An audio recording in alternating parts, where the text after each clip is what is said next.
Alrighty then. Hello and welcome back to Kavran D&D. A recap of things last time as we are moving from one arc to the next. Last time, the party looted some of Syrax's hoard before they returned briefly to Rosenzen. They freed Namiri of her magical restraints and invited her to help them find the lair of dragon in the Ullmasserin Forest, where they knew the Moonblade that used to belong to one of Klari's ancestors now lay in a dragon's hoard. While in Rosenzen, Regis informed them he and Matilda had successfully distilled the Spectatrice essence into a powerful powder for smelting, and Matilda had done some research on the Forge of Solaris, unearthing some scraps of legend. He also suggested the party visit the dwarves and gnomes, who are both skilled crafters and may have legends of their own. Arwen was also contacted in a dream by Sardior, the Ruby Dragon. For her efforts to free Namiri, Sardior offered her the chance to become his champion, and granted Hugo a boon to channel one of his echoes and increase his power. The party then travelled to the battlefield of the Great Protector, the last known location of the sort. Discovering it populated by spirits as well as strange magical phenomena, remnants of the catastrophic battle that took place. They found some old ruins and on the site, and Arwen spoke to a frog who told her there was rather more than it looked under the water. Blah, blah. So this is where we begin. I believe it. You have all come out of your mist form that we're using to travel with your windwalk spell. And we're now preparing to head under the water, it seems. Good. Okay. How are we going to do that? Because none of us can breathe underwater.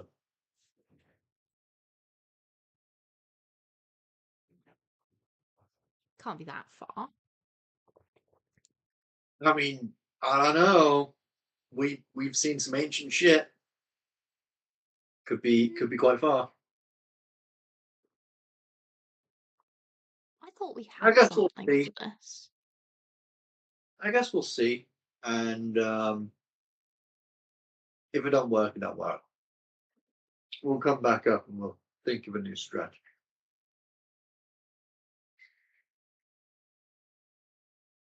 Did we at one point, Hmm. it might have been when we were with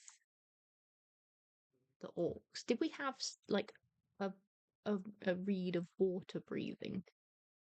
Something. You were given some potions of water breathing when you went underwater previously. Fair enough. It is a druid spell. I know what you're trying to get at. That's not going to happen.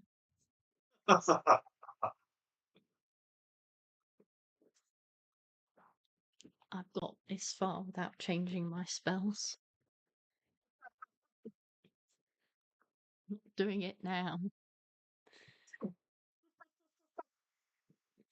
Oh. I say we just see what happens.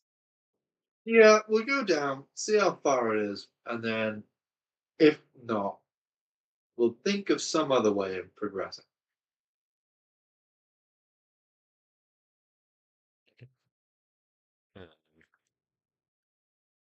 Don't forget, Owen, you are currently poisoned from one of the random magical effects that happen when you cast one of your spells.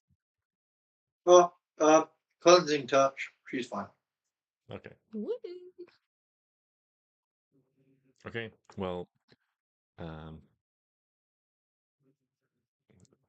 yeah, so the three of you and Namiri all turn back into your regular selves. Who is leading the way? I think I will, just because I can talk to the frog Yes. and he's trying to tell Good us where to go. Good idea. Yeah. Okay.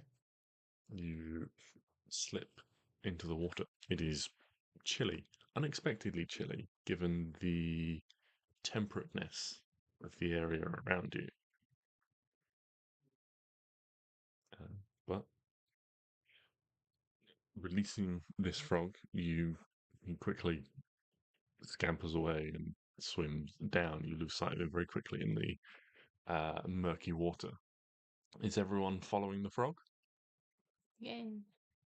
Yeah, pretty much. Okay. You make your way down, but the frog is actually much faster under the water, and soon sort of disappears out of your sight. Um, at first, you pass down sort of smooth, maybe sort of 10 feet of like smooth stone that may have once originally made up this pond or pool before you discover there seems to be some sort of hole broken open in the bottom, maybe to reach some sort of natural cavern underneath or through some natural cavern itself. And the gloom expands around you. It gets much, much darker as you begin to swim through this tunnel. Arwen, can you make a perception check for me to see if you can spot your froggy companion? I get advantage on perception. Yes, but you are disadvantaged because there is no light down here. Okay, so I'm just normal. 17. That's not 17. bad. Swimming quickly, you follow this tunnel as it begins to turn, and you think you spot the sign of something moving through the gloom in your dark vision. Following it and leading the others beyond, you begin to travel down this tunnel. What is everyone's constitution modifier, please? Fucking hell. The big, this one. Yes. 2. Mine is also 2.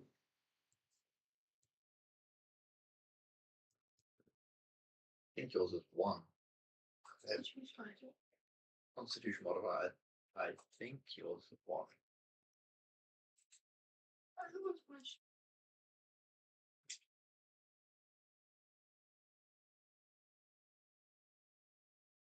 Yeah, yours is 1.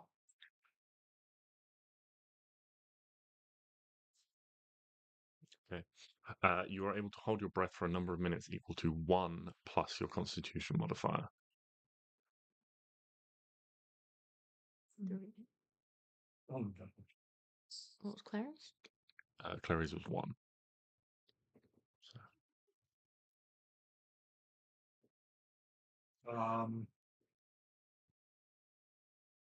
Yeah. That's wrong.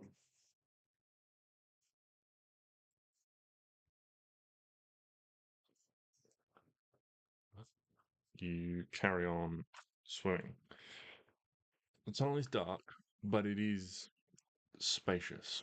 Following along near the ceiling, you follow this pathway, and it begins to strain on all of you. You've been underwater now for a minute, probably, and with no obvious end to the tunnel ahead of you, you have a decision to make. Yes, I think that's taken a minute to get. yes, that is probably fair. Okay, if we go back, I've had an idea. Potentially, Owen, can you polymorph us into something with gills? Hold on 2 seconds. Or could you possibly? I don't know. You could do anything. Can I polymorph more than one person at a time? No. Oh, that's upsetting. Well, I can polymorph one of you. That's particularly helpful. You can polymorph one of us. What about if I don't think there's anything paladins can do. I mean, if I don't you think so. guys want to go back up, I can make myself into a frog. I'll follow the frog, Good idea. and then I can Yep. time how long Yep. it takes to get from one side to the other. Yeah. And if it will take Yeah, I 3 like that. minutes, you'll be fine on your own, and I'll just polymorph Kleri. Or it's going to be a do one, go and come back, do the other, go and come back.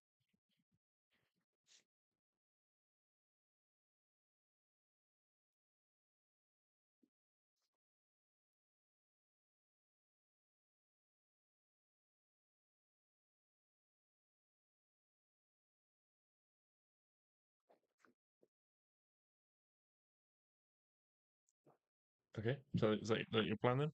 Mm. Okay. We're gonna go so, up, turn into a frog, figure out how long it takes. Boom, done. Okay. So, Stix, Namiri, Stix and Klari are waiting, and Namiri, in her sort of mellifluous voice, is like, "Would you like me to accompany you? The water does not bother me." Me? Yes. Oh, yeah, sure. Okay. Just don't eat me. As a frog, you know.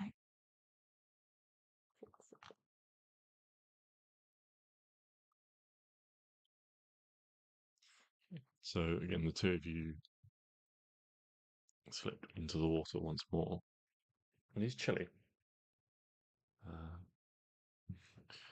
Stix and Klari, soaking wet and standing on the side of here, you find yourselves with a subtle breeze that blows in, just shivering very slightly. This water is cold. It has cooled your skin and your body more than you perhaps realized at the time. I'm just gonna keep casting Gust to try and dry us off. Yeah, to dry us off. We'll be dry. You'll You can be make it a cold. warm gust, Or can't you?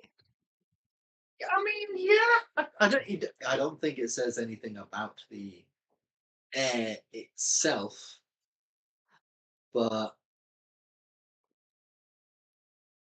what does it fucking say? But we can see it was its strength 7 throw be pushed 5 feet away from you, where it's small. Blast of air capable of moving an object, neither held nor carried by more than 5 pounds. And push and enough force to cause damage. It causes harm in secondary effect of the air, such as causing leaves to rustle, winter time, shutter shot, or to close the ripple and the breeze. No. So it doesn't say anything about making it warm, but I'm just gonna. It also doesn't say that it's cold, so I'm imagining just standard room temperature air, and I'm just gonna use that on me and Clary. Just boof. How many times do you reckon Stix? Fuck.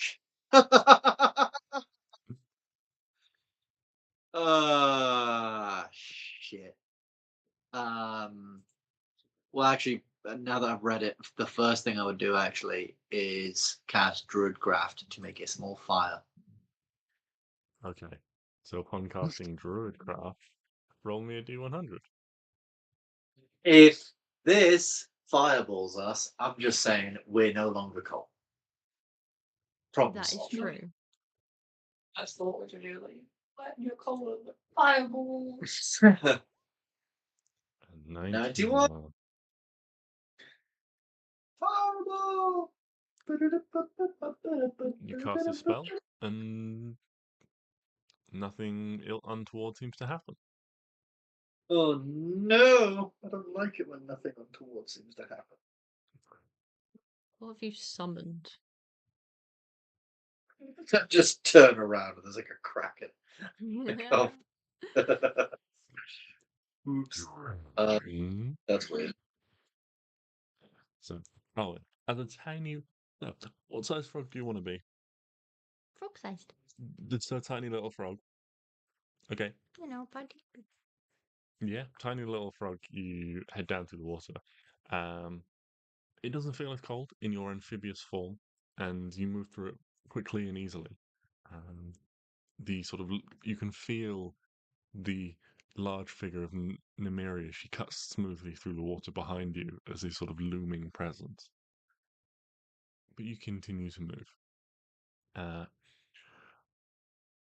I'd like you to make a intelligence or survival check to try and track the time or distance it takes you to swim underwater. 11.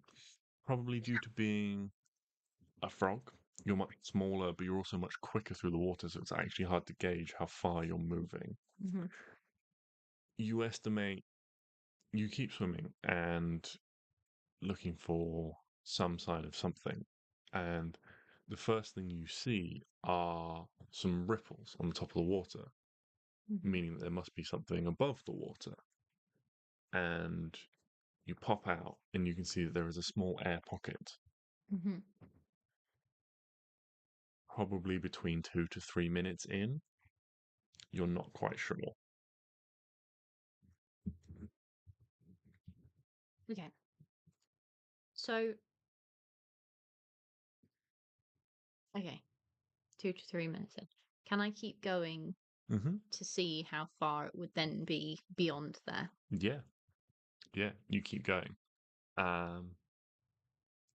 You keep going, and you almost end up bumping into this underwater tunnel as it drops down again more sharply. And as you progress, you feel the cold in the water from here, even as a frog.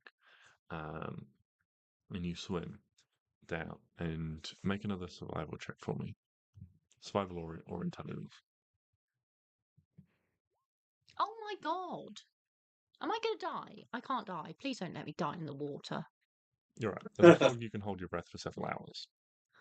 So you're not going to die. Okay. But you are just having a terrible time trying to gauge the distance underwater. Okay. You probably swim down for a minute, couple of minutes before the tunnel turns and goes up again and begins to rise more shallowly this time. It's a longer, more gentle incline, this underwater tunnel. Make one more survival check for me. If I roll another 11. Okay, it's fine. Okay. At this point, you're starting to get the hang of things as being a frog. You've been underwater, you estimate, for about 5-ish minutes at this point. The whole way? Or just between the pocket? The whole way. Okay. But then as you head up this incline, you can start there. It's got a few more sort of distinct features, as if maybe it was once a cave that has now been flooded. It's got some more regular stalactites, stalagmites features you can actually pick up on and determine more distance more easily. Mm-hmm. And you gauge that this is probably another 2-minute swim at a push Right. to get out, but it is bitingly cold. Can you make me a Constitution saving throw? This would be as a frog. My saving throws all the same though, aren't they? Do your saving throws carry over? I think so. Okay. Is that Constitution? I can't read. That is Constitution, yes. 13. Okay. This water is cold. Unnaturally cold at this point. You take 1 cold damage. Okay. Ooh. As a frog. What I...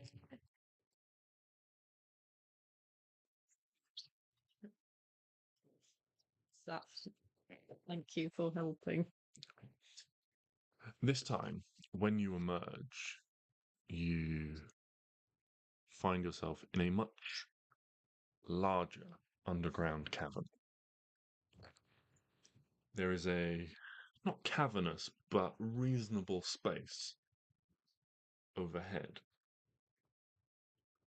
And you can see that there are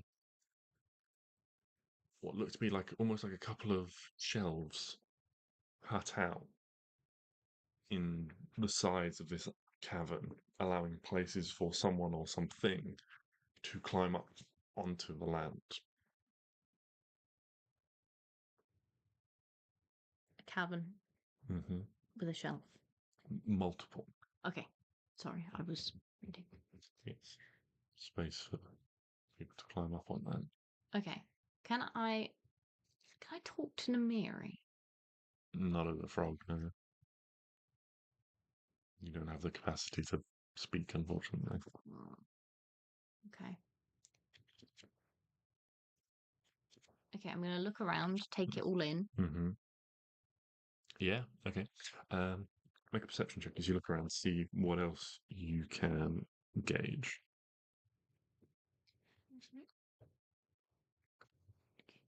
Okay.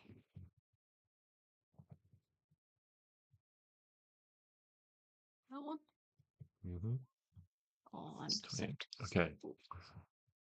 One shelf seems to. There's no light in it, but it still seems to sort of glimmer. Something about it. There seems to be something that shines in that direction. Another one is more dark. It's more of a seclusion, but there seems to be some sort of plant matter or something that has been dragged up onto it. Is it quite high up? Yes, the shelf itself is sort of like a smooth rise out of the water, but the plant matter has been sort of built up on it to a height of. Like, can I get up to the one that's shining? Yes, you could get up to the one that's shining. Can I quickly have a look? Yeah, you swim in that direction. The coldness intensifies from that as you swim in that direction as well. Could I just point to Namiri, Mm. go, I don't know what that means. You want her to fly? You want her to fly you? There's not enough space for a dragon to take flight in between here. okay, You know, there's maybe sort of like 4 feet or something like that between. that's cool. Yeah, I'll go. I want to go over to the Okay. little bit. Yeah, you head over there, and what you see on this shelf is a large quantity of ice. You can almost make out that there seems to be some sort of space in there, this shelf, and then it's dug out deeper. But there seems to be some sort of like ice blockage over this hole. And you can see little bits glimmering and shining within the ice. Okay, what about the dark cave side? Or So there are 3 shelves. So there's one that just seems like dark and abandoned, and then there's the other one that seems like it's got some sort of plant matter buildup on it. so there's nothing beyond this area. There's no like. You haven't found or seen any tunnels that lead out. But the shelf with ice on it seems to have like an opening that's been sealed off with ice. Okay, can I go to Namiri? Mm-hmm. You want her to attack the ice. Okay. See if I can find. Right. With this dragon. I don't want everyone to get over here, be freezing, and then realize it's a dead end. That'll be What? really fucking awkward. Because I don't think I've got enough spell slots.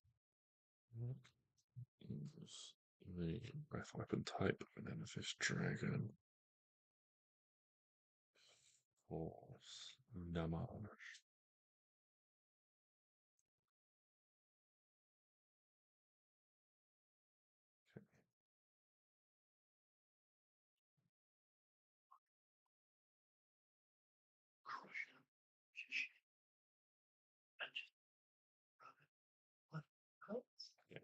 So, Mary, like,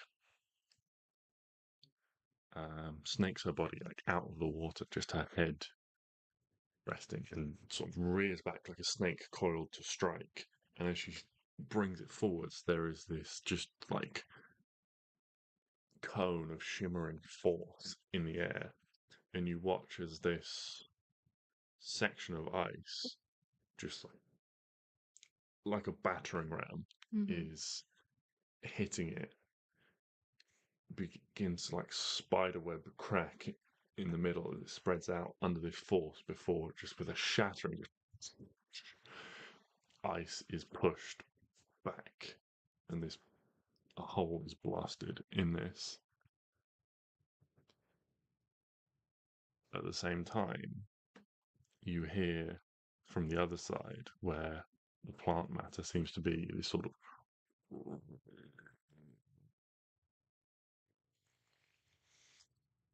and looking over, you begin to see something seems to uncoil. Oh, for fuck's. Tendrils begin to extend out. Okay, is there a way through this ice? There is now a hole. I'd like to dive back down with Namiri. Let's go. Okay. Go, go, go. We'll come back to you in just a moment. Stix and Klari, as you have been drying off around Stix's bonfire, the two of you have attracted a presence. I mean, I am an attractive presence, yes. The somewhat indistinct, shimmering forms of these spectral essences that you've seen floating around have taken an interest and begun to move in your direction, still not fully coalescing into forms. Just a number of them are hovering at a distance. As they've come a bit closer, you can see in a bit more detail they are vaguely humanoid in shape, almost like a comical ghost. This sort of light blue essence, vaguely humanoid, like a comical ghost with a sheet over it. It's spooky season. Yeah. It just gives a hint of a humanoid form. Um.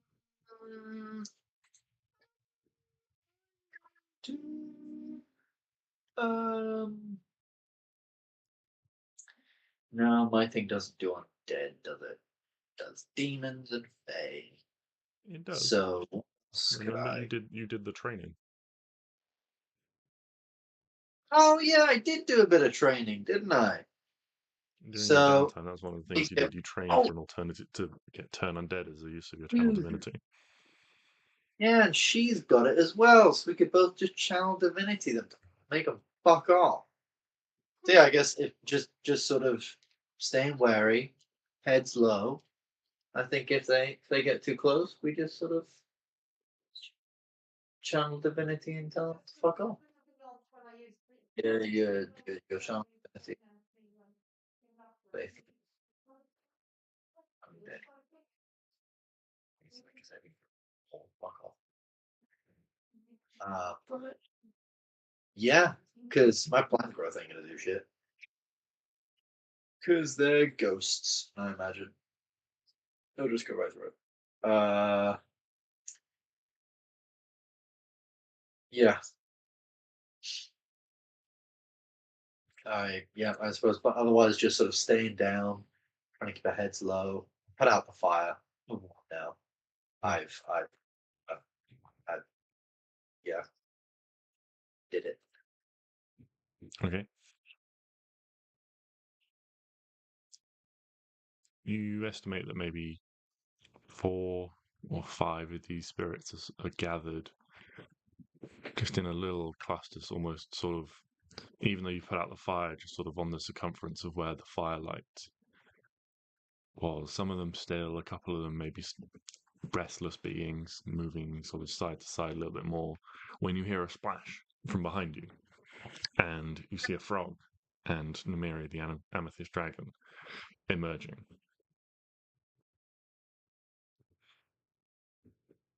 Hello. Is this Frogwin? Do I recognise this frog as Frogwin? is it the other frog? Is it me? Yes. Okay, I just wanted to make sure. I didn't know if you were like pretending to be me or something. Just wanted to make sure. Ah, I got away. Thank fuck. You did. And what's the sitch, Frogman? Did we establish if I can talk to Kleri? Yes, you can. Perfect. This is great. Actually, I'll need to come out of. No, I come out of Frogwin. Bloop bloop bloop. Okay. Okay. Well, you didn't croak while you were down, so that's good. Oh, what? Oh, the situation is it takes about 3 minutes to get to an air pocket and then about 4 minutes to get up to the shelf bits. On the shelf bits, can human people stand on them? Yeah, there's space to stand. It might be a little bit cramped in terms of headroom. But when you get there, we have created a way through, but there is a tentacly monster that is goopy. Goopy, tentacly monster. Was it big or no? Was it big? I was a frog, so everything's quite big. Yeah. Was it like as big as a person when Was you it were as a big frog? as a person? No. Or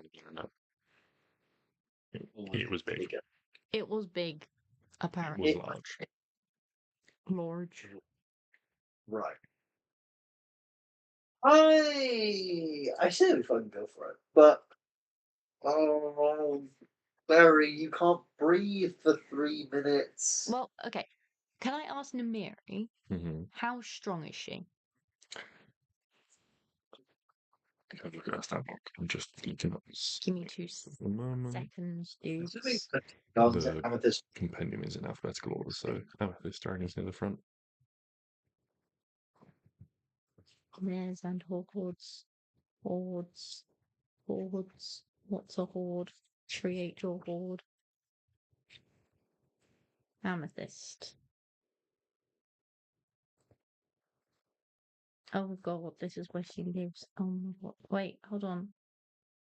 This isn't helpful. You've not got to the bit Oh god, this is confusing. with stat blocks in it. Soz dudes. Is that it? Yeah, it's okay. No, this looks like the same thing. Oh right, this bit's soz. Thanks. Oh, that's cute. I can do it. It's all good. It's all...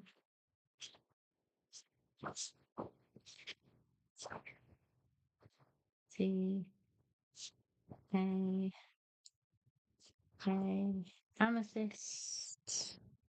Ah, God, Amethyst. Young amethyst or adult amethyst? Young. Young. Okay, she's +5 strength. And she's got a swim speed. Okay. So she's strong. She's really strong. Mm-hmm. Yeah. Can she pull sticks? Stix? Yeah. Sticks. Yeah, potentially. It would slow her down. But if she dashes, if she goes really quick, Mm-hmm. And if I'm also like swimming, he's gonna kick and shit. But why does she need to grab me? I can breathe for that long. No, because you can't breathe for that long for the second half. It's 4 Oh, minutes. yeah, 4 Ish. minutes. Because I can turn Kleri into a fish. I can turn myself wild shape. Or I can turn her into a frog as well and just hold her hand. So she doesn't swim off. I was gonna say like it's a fish. And suddenly she just sees a blinking light. Oh, like great. But I can't turn you into anything because I can only turn one thing at a time, and it's concentration and blah blah blah blah. Yes. Hold on. I'm gonna look at the old Paladin spell list to see if there's anything I can do. Aura of life, purity, banishment, death will find greater. Wait! Fucking wait. I may have an idea. I can summon Griffin, Pegasus, Peryton, Direwolf, Rhinoceros, or Saber-tooth Tiger. Fuck's sake! None of their greatest deeds are water creatures. This is the biggest. Things are never water creatures. Really annoying. It is because you don't think about water creatures, and then all of a sudden, when you need one, you can't find one. Hold on. I'm sure Paladin spell list. I mean, even if it did, we'd have to wait here a day, and I don't want to wait here a day because we've got ghosts coming after us. So actually, this is pointless. Why am I looking at this? Do I have anything that can just? That's a stop. You didn't save my map. Fuck. Oh, that's annoying.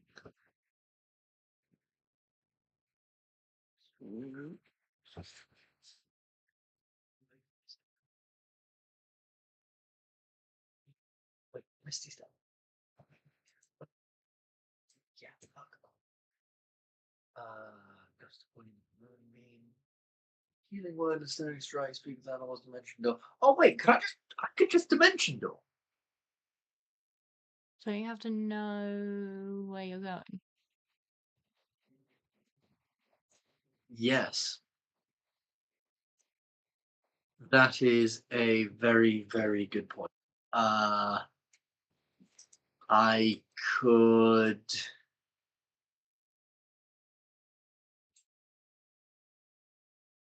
I got nothing. I could wind walk again, become a bubble, and go through as a bubble. Although I think we established last session that wouldn't really work. I don't think it'll work. I had a look on multiple websites, and people were like, "I don't think it will work," as they do.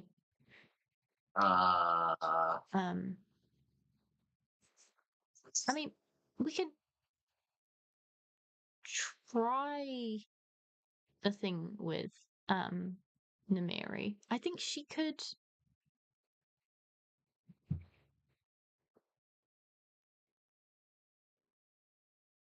Wait. We might have a plan. Mm-hmm. In the ring of spell storing right now, what is there? Oh no, I'd have to reattune to it, and that would take. You don't have to No. reattune to it. You just put No, it in. yeah. What's in there right now? I don't think there's anything in there right I mean, you've got it, now. so Yeah, like right. Yeah, and when you gave it to me, I don't think we had anything because I think we did have Revivify, but we used that. I don't. I might be wrong, but I don't know if there's anything in it. I was going to say Even if there there's is not. something in it, you can just take it out. And plus, there's more than one slot, so Yeah, it's Ring of Spell Storing. How many slots can you have? 3. Right. So you can have a Oh, second level and a first level, I believe. Was it 5? I think it's 5 off the top of my 5. head. But Sorry. Got that completely wrong. yeah, up to 5 levels were fuck. I was going to say for a second I thought it was 7. I thought you could put a polymorph in here and I could polymorph myself. wait, it's 5. You can do that. Yeah, polymorph is 5. Yeah, but I meant keep if Revivify is still in it. But I mean, yeah, you can just do that. Oh, You could just, yeah. but you could just. I mean, fuck Revivify. We've got stuff for Revivify anyways, Quick. and I've got it. Quick. Oh, So you could just put a polymorph in here. I cast polymorph on myself. We go in. Then I'd be concentrating on it. Yeah. It's one way around it.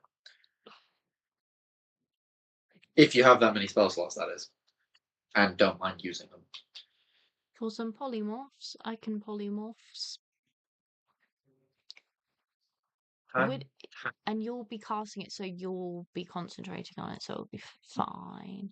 Just don't stop concentrating as a frog. I will Use that not. big froggy brain of yours. Be a squid. I'd rather be a squid. Yeah, okay. I have to be a frog. I No, can't be. I can't. You can be a squid if you want. Yay! As long as I can hold your hand or limb. Not only hold my one hand or tentacle, you can hold the many that squids have. Well, no, I can only hold one because I'm holding one of yours and one of Kleri's. Oh, yeah, good point. Like my children. Like your children. Oh, in that case, then I better not go squid because squid need their tentacles to like move and shit. I'll be a seahorse. There we go. How in God's name am I supposed to hold a seahorse? I'm gonna be tiny, and you know that little curled bit at the back? That's what Also, I'm going seahorses to be doing all the move. work. That's what seahorses use to move. You just grab that or okay, fine. I'll be a frog. I'll be a frog. You've convinced me. The frog is the best option. Hell yeah. All right. You cast Sorry, you can polymorph. be whatever you want.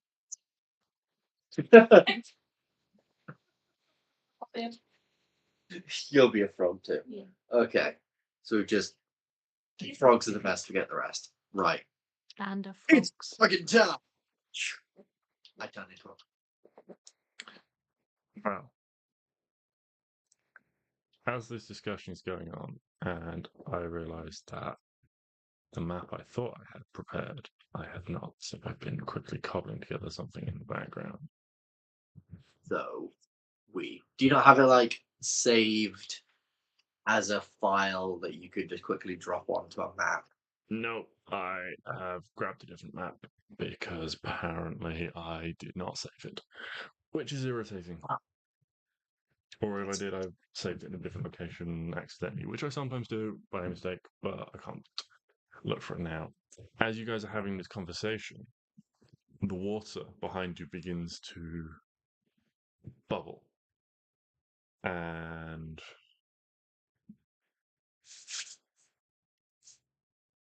ripple, Oh no, it's following us.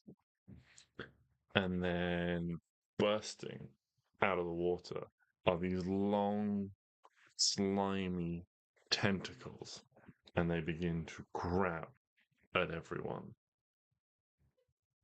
Can everyone roll initiative, please? Oh dear. Well, right off is what I say to that. I don't like sushi.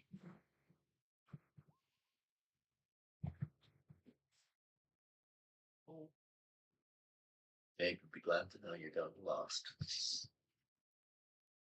Yeah. Actually, I do think it is probably best for folks to go last because then they know whether they can sneak attack or not. I hate going first. I'm just scared.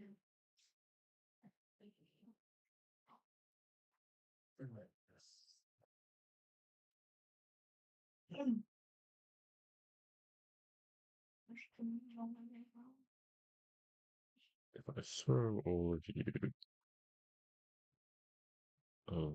to... Come on, go down. Can you not scroll while you do that? No, I cannot for some reason.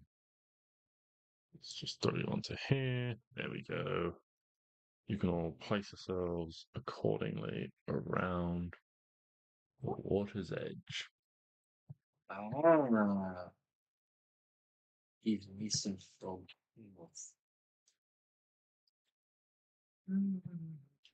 Straight individuals are Right. will be Very. pushed off Oh. to one side.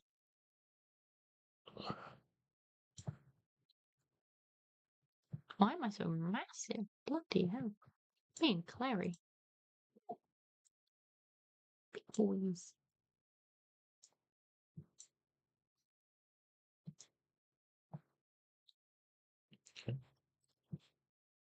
Mary over here with you guys. Ghosts and spirits are just lingering off this side. You guys are there. This thing is going to come up right here.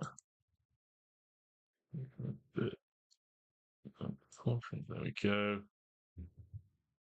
So, what have we got in terms of initiatives?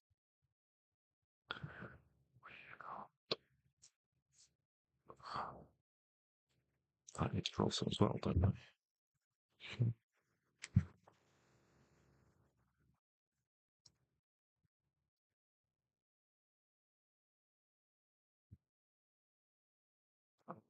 Okay, so we've got Stix up first. Yep. Arwen.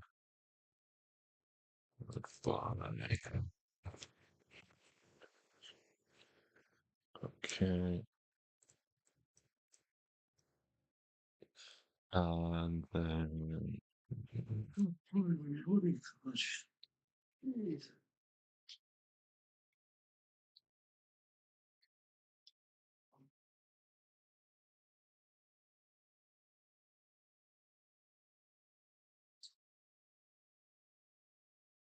Klari. Okay. Stix, you are up first. These massive long tentacles have come sliding out of the water, trying to reach out and grab hold of you all. You'll dive to the sides as they slam into the ground, and then you roll initiative from that point. Well, I think I just try and fuck up this thing. So I'm gonna jump down here. Bedoing. Bedoing.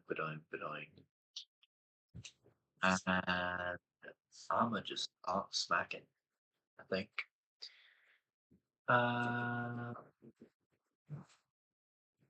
Starfall Spear. Ooh, it is not an auspicious start for the Starfall Spear. This one hit. That's that's gonna be 8. Oh, hold on, damage. Plus 7. Plus yeah, I'll throw in a first level. Fuck's sake. That's 15, 19 damage. Okay.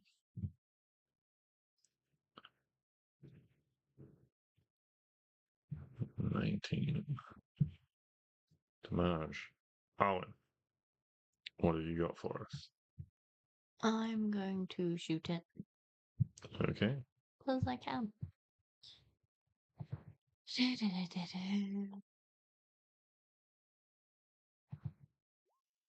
Oh, fucking hell.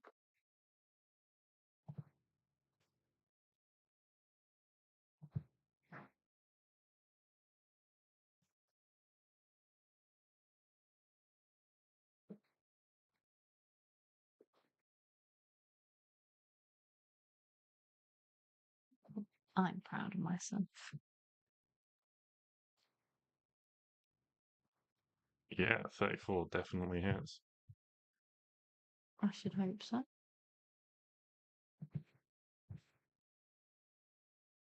It's also not prone. Yeah, it's a swimming creature. Okay, well, it's floating on its back. Okay. floating belly up. That's a lot of damage. Yeah, how much damage is that? 19. 19.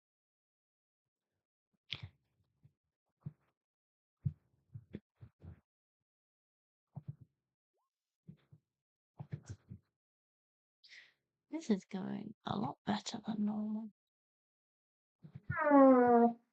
9 damage. Okay. Alright. Then next is the. Did I get advantage because it's prone? Technically, yeah. I just want to see if I got a crit. No, okay, that's fine. And I'm just going to go here.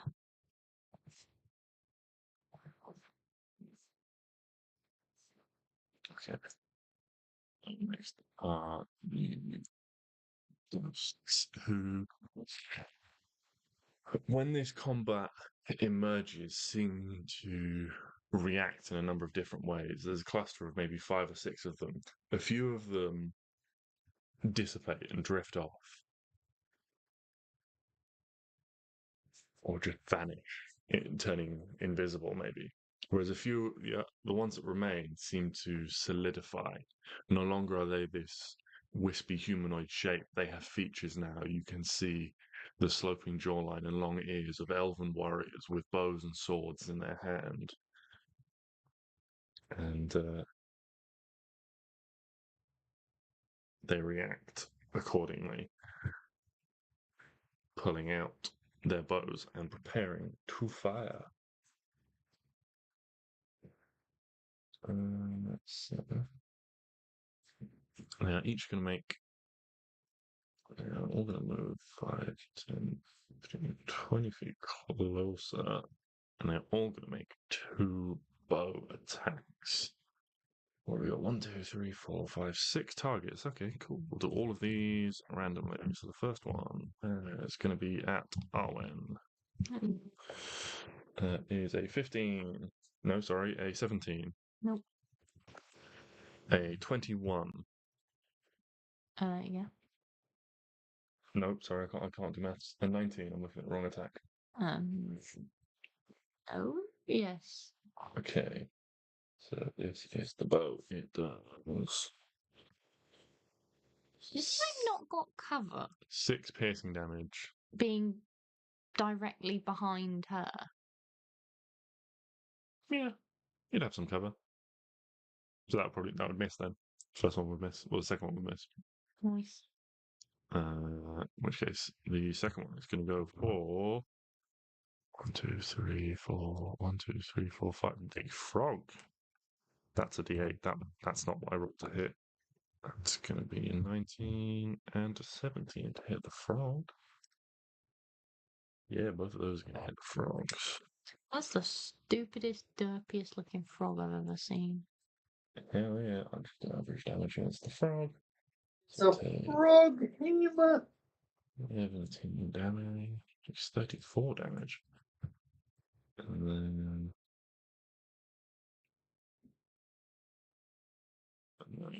the third one is going to go for Mary herself. It's a natural 20. And then a natural 1. So that's going to hit. So I'll do average damage again for the NPCs. So that would be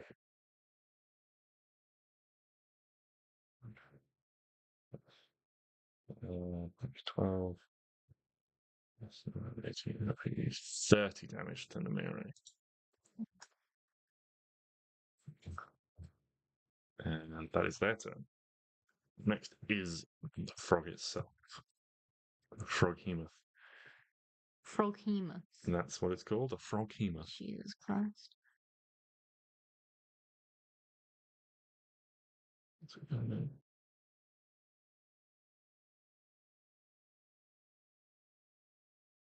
It's going to make 2 tentacle attacks. Why does it have tentacles? It's so ugly.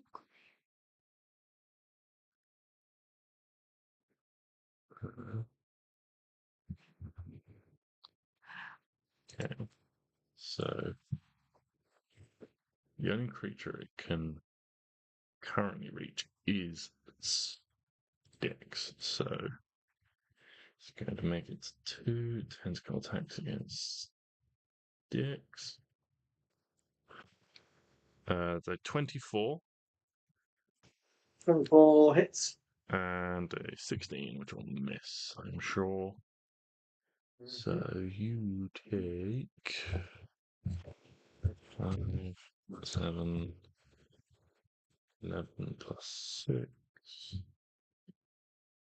You take 17 bludgeoning damage and are grappled. And then it is going to use its bite. So, that is 2, unfortunately. 2 to hit or 2 damage? 2 plus modifier, so it's not going to beat Ben's AC. Oh, to hit. Yeah. But that is the frog. Hugo.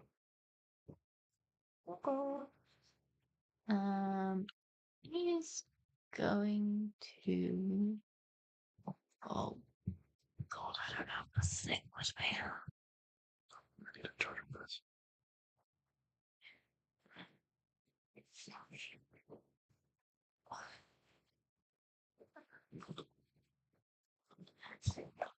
He's probably going. Oh, God, this is not going well for me.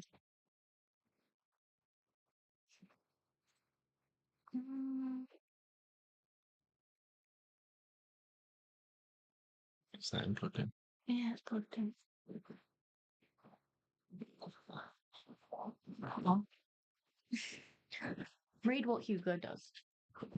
Pick something for him to do. Pick something for you to do. Yeah, we're trying to deal with this. Oh, for fuck's sake, is it broken? No, it's fine. It's fine. It's fine. It's fine. It's fine. It's fine. It's fine. Sorry, just having charger issues. I see. No worries. Oh, God. Right. I think it's a bit excessive for him to be going big. Okay. I think he just. Oh, how close does he have to be to help?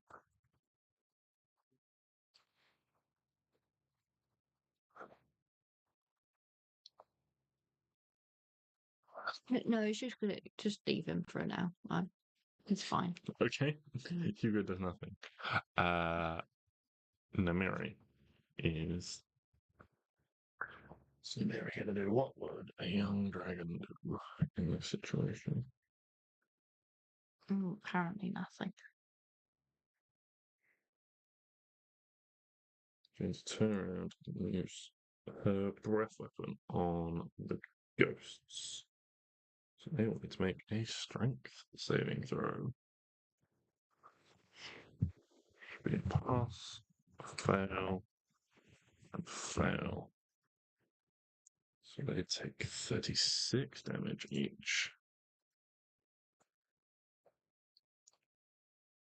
You watch in the mirror, he turns around and roars at these ghosts, and the wisps that hold their form together seem to be blasted away by this force damage. But as she shuts her jaws, you can see some of the wisps pull back together, solidifying the forms of these dragons, of these ghosts, sorry. Which brings us to Klari.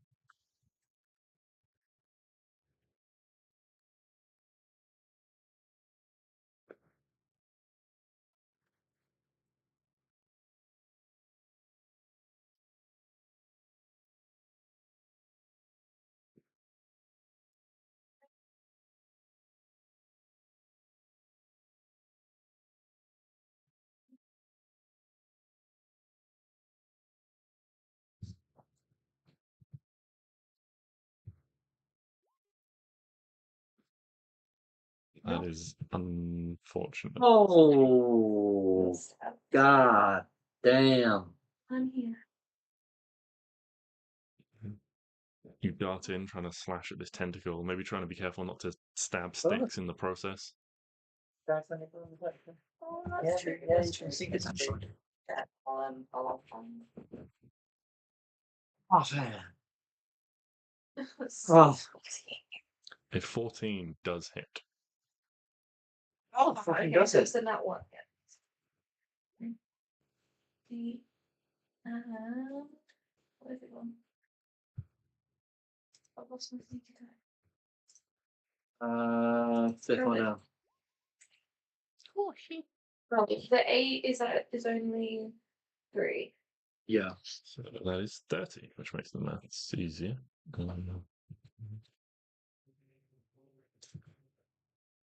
Okay. Stix, what are you doing? You are currently grappled by this creature. This is not very nice, is it?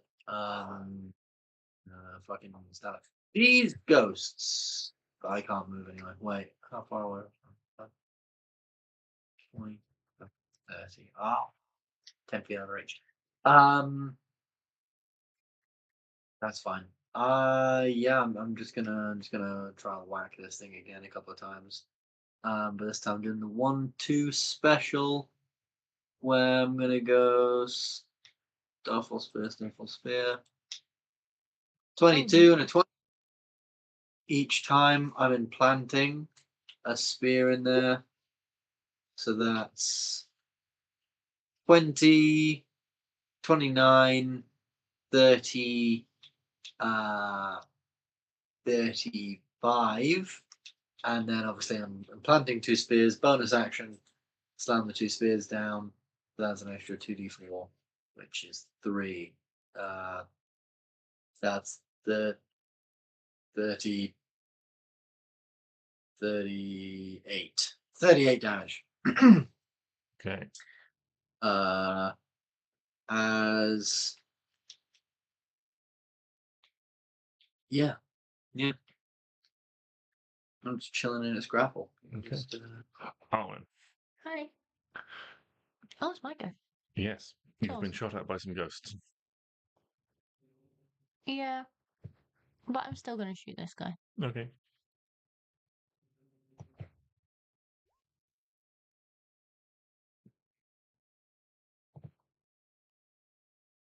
$17. 17.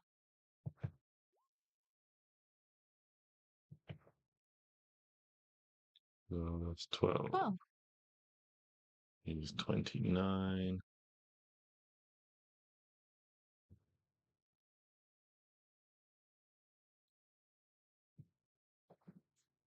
Okay.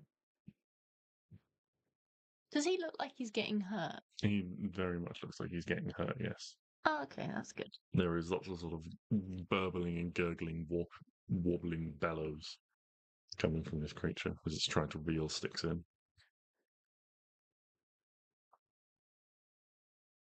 Well, that's me. Anything else? No. Okay. On their turn, each of the ghosts is going to use its action, Call to Honor. And you watch as rising out of the ground is. Oh, why has it done that? There's a number of these creatures. I actually need to roll this, don't I? Yes, okay. 2.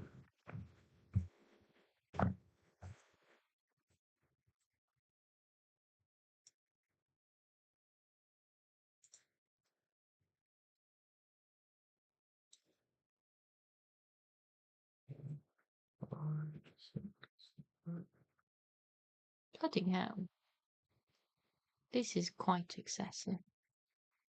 yes, that feels a little OTT.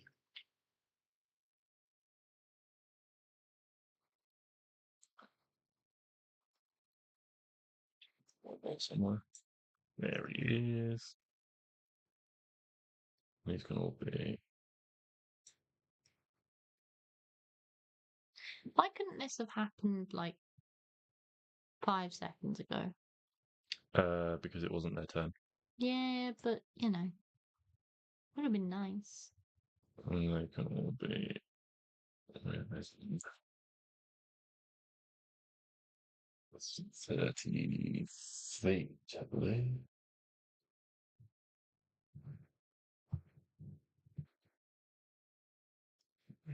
Gonna come out about here. That'll do. 30 feet.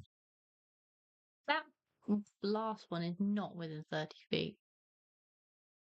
Yeah. Let's put them back here then. Yeah. That's what I thought. There you go. And then all these guys are gonna go. I need to find that stat block. Let's leave bookmark. I did bookmark. Excellent. You're stealing my dice. Yeah. Okay. I'm just gonna.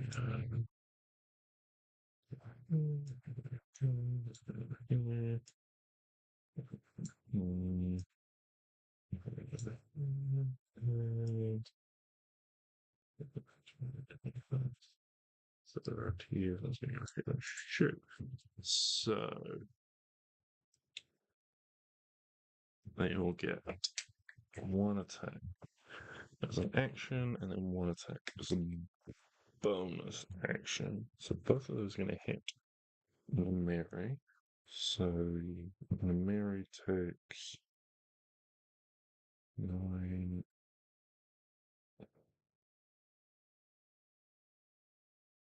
Oh no, they only get one attack. So Mary takes 9 from the first one, and then 9 from the second.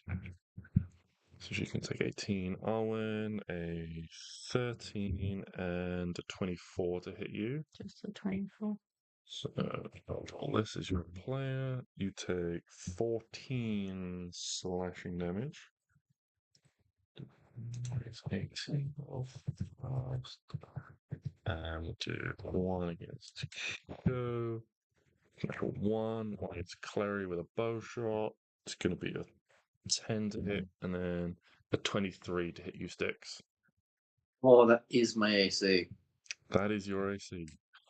God, I've made you too powerful. But that's a 1 on the dice, so you only take 5 damage. Only 5. And that is Legos. And now we get to Leflau. Oh, He's going to good. make 1 tentacle attack against each of the individuals in front of it. So there's a 17 against Stix and a 23 against Kleri. Is Stix still grappled? Stix is still grappled. So, Mhm. Kleri, you take 3d8.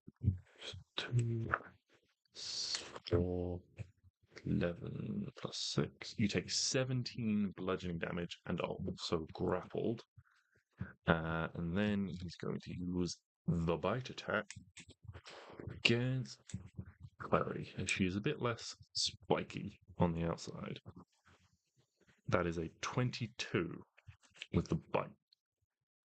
So you take 3d10 on this.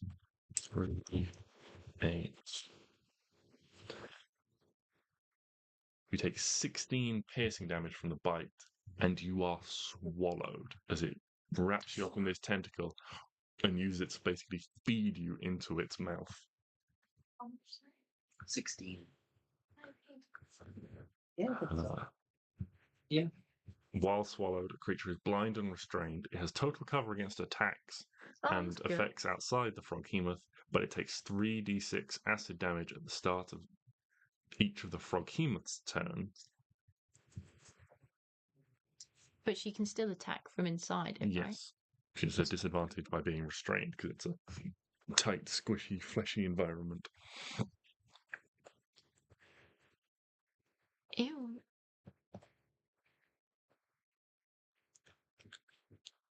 Froghemoth then relinquishes. Relinquishes his grip on Stix, having acquired a meal, and slinks beneath the waves. Stix, you do get an attack of opportunity. Clary's going for a ride. Clary's going for a ride. That's Yeah. one way to get her to the other side. Yeah, I'll take an attack of opportunity. Raise it. 26. That hits. It's going to be 13. Plus 1 is 14. Plus, I'm going to do, Oh shit. so it's 36 damage. Mm-hmm. Is it dead? Stix, can you roll a d100 for me? And Oh, it's not a shit. spell. It's not a spell, but it is magic. Wow. So, I did forget about that part. yeah, I did smite earlier. I don't know if I need to roll for that as well. Did you smite earlier? I didn't pick up on that, sorry. Yeah. Did you smite earlier? Those tiny two. You didn't smite Yeah. earlier, did you? Yeah, it was. Oh, I missed that damage. Trying to manage other things. But that's fine. How's it Right. 15, baby. Oh, wait, what's this? 15. What happens on a 15?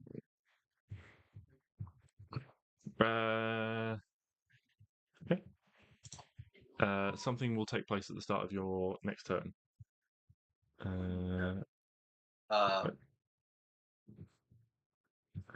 But yes, you stab into this thing, and there is a big gout of blood as you hit something vital.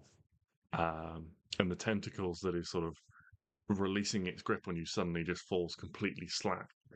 And this form begins to just sink now. That doesn't seem good. No, that really doesn't seem very good because you are inside of it. But it's. Oh, God. Oh, wait, no, it's dead. Yay. It is dead. But Kleri is still inside it, and it is now sinking. Rather than Oh, swimming away, it is sinking. that's fine. That'll be fine. And after the frog is Hugo. What's Hugo up to? Oh, Hugo is so mad. So mad. Yeah, he's so mad. He's gonna do something and then something else.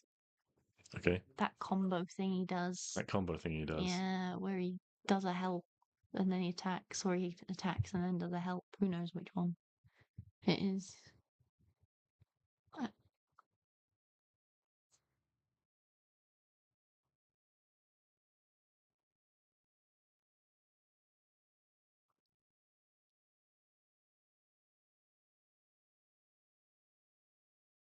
Can he attack this dude Mm-hmm. and then help Arwen? Yeah. But does Arwen have to attack this dude too? Nope. Okay. So if I attack him. Oh, Christ, on a bicycle. Bicycle.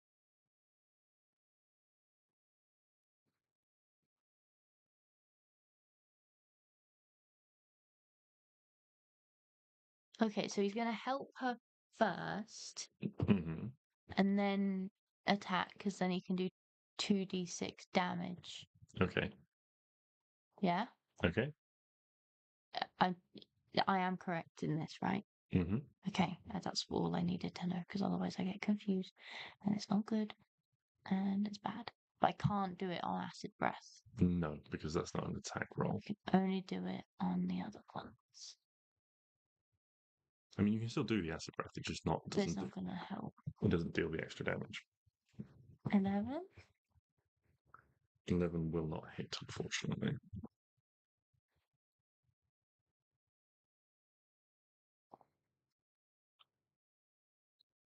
So it's oh, fucking hell. And he doesn't have a second attack, does he? Nope. What did you get buffed for? I mean, you haven't used his ability, but Yeah, but like, you know. Mm-hmm. Okay, well, that's him. He's done. Well, you can disengage, I guess. Okay. Go over and see if you can help. Okay. Mary is. Someone want to roll a d6 for me? Yep.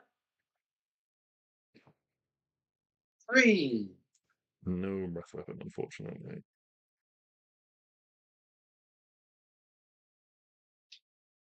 So, just going to make some bite and claw attacks against these boys. Yeah, that first one's going to hit. That second one is going to hit. And that third one is going to hit. So one of these is going to take 20 plus 18, okay, 38 damage. Just Miri tears into one of these ghosts, almost rending it asunder. There's now like gaps in its wispy form, but not quite destroying it. Kleri, you are currently inside a froghemoth. You can feel the tight confines of it wrapped around you.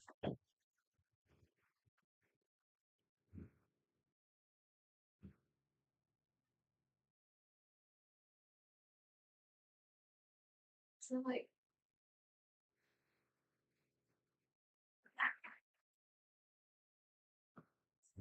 Just have to do rough damage to it, but unfortunately. it's dead. Oh no! I think you can just use some movement to get out. Is it just like? Can I just leave? He's dead. So how easy would it be to just open his mouth and swim away? It would require a strength check, not as high as it would be to like escape its grapple or anything like that, as it is now dead. But it is this sort of like tight confines you have to sort of squidge your way out of. 15, yeah.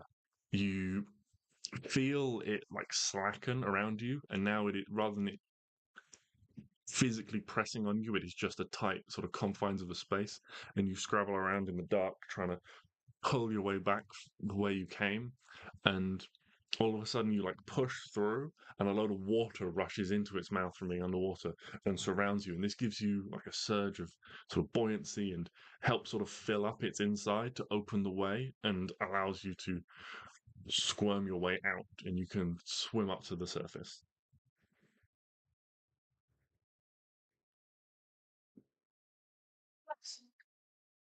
Free. Freedom. You still have breath of it. Oh, see first. Was that my action? That's a Yeah, good question. so your action to make the escape, and the rest of your movement would get you back to roughly where you were swimming up. Yes.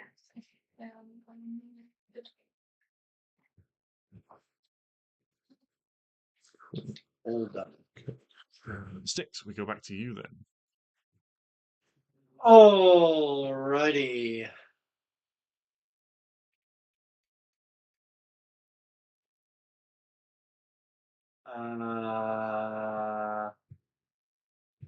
Do you think these things are resistant to? Oh no, they're too grouped up around us.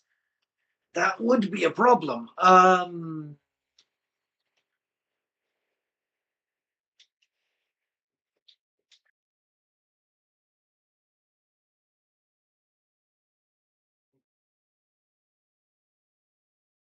Fuck it.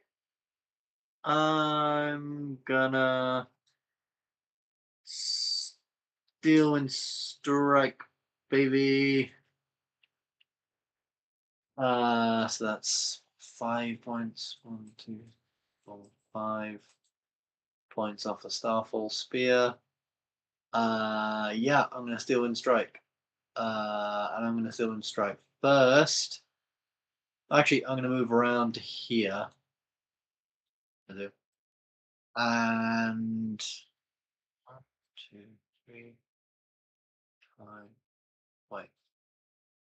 5, 10, 15, 20, 25, 30. Oh, I'm one thing away. Wait, no, but isn't it?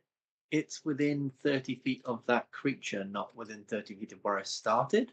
Yeah, it's 30 feet of where you started. So all 5 targets have to be within 30 feet of where you start. You can't like chain and go 150 feet. I'll tell you It's what, 5 actually. targets. So you've got 5 targets within 30 feet of you. Yeah, no, what I'm going to do is I'm going to go, so what was that? 5, 10, 15, 20, 21, 30. So those two will get an attack of opportunity against me each. Okay. That's going to be an unnatural 20 and a 10. Yeah, they both miss. Then I'm going to do Still One Strike, and I'm going to target these 3 first, and then the 2 in front of Nimiri. Okay.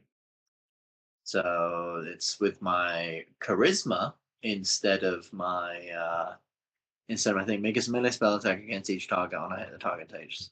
So I'm just going to roll a charisma check, but add 6 to each one, and it's what 5. So 1, 2, 4, 5. So First one that's misses. The rest hit. 16. The rest hit. Awesome.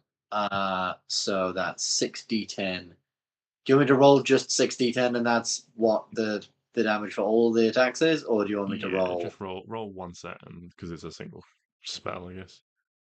Yeah, 29. That's 29 damage to each one of these boys, and then 29 damage. The first one misses, so that's still that. Yeah.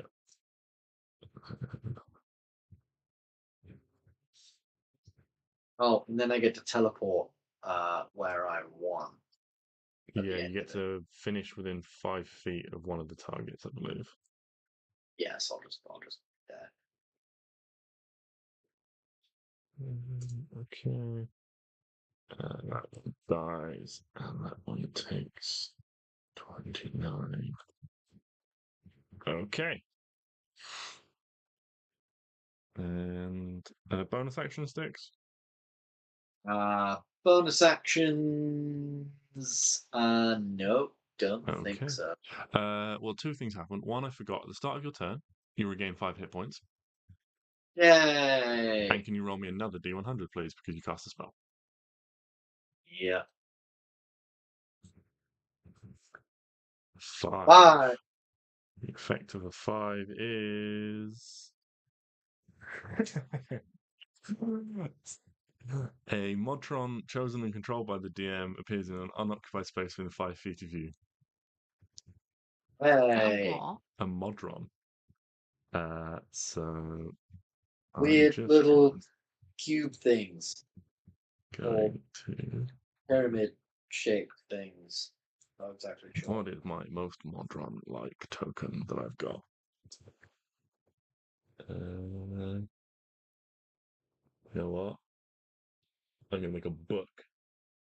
Because I can make that a nice square.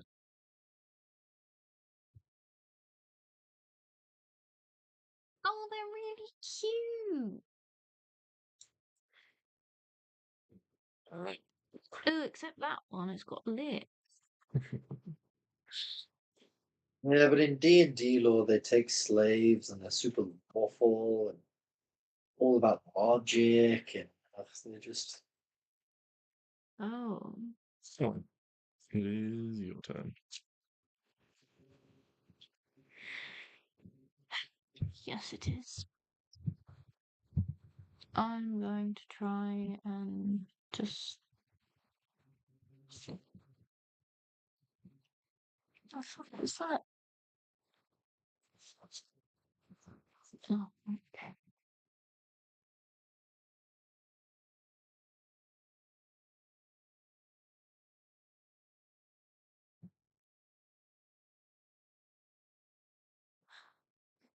I should have been using Colossus Slam. Oh well. I'm gonna use my big sword on this. dude in front of me. Okay. 11. Oh, Not hit. wait, hold on. So you have advantage from Hugo. Advantage? Yes, because he helped you. God, I'm so confused. 25. Oh, no, that's my boat. Hold on. Sorry. 21 hits. I saw a dragon and got confused.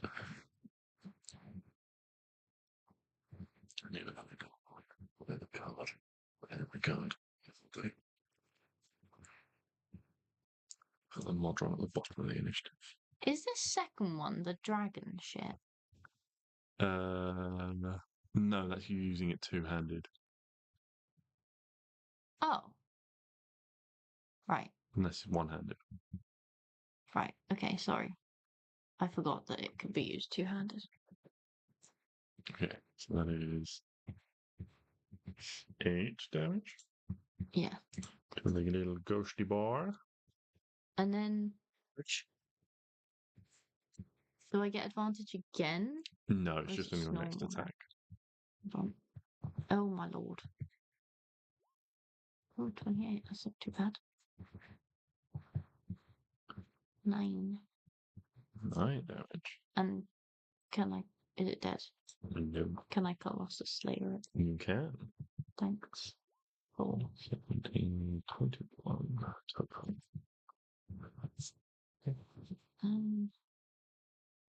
Yeah. Bonus action, movement. No. Oh, I could move. I could move. I'm gonna move. I'm taking attack of opportunity from the other one. Yeah, okay. 5, 10, 15, 20, Yeah, that's gonna hit. 25. Okay.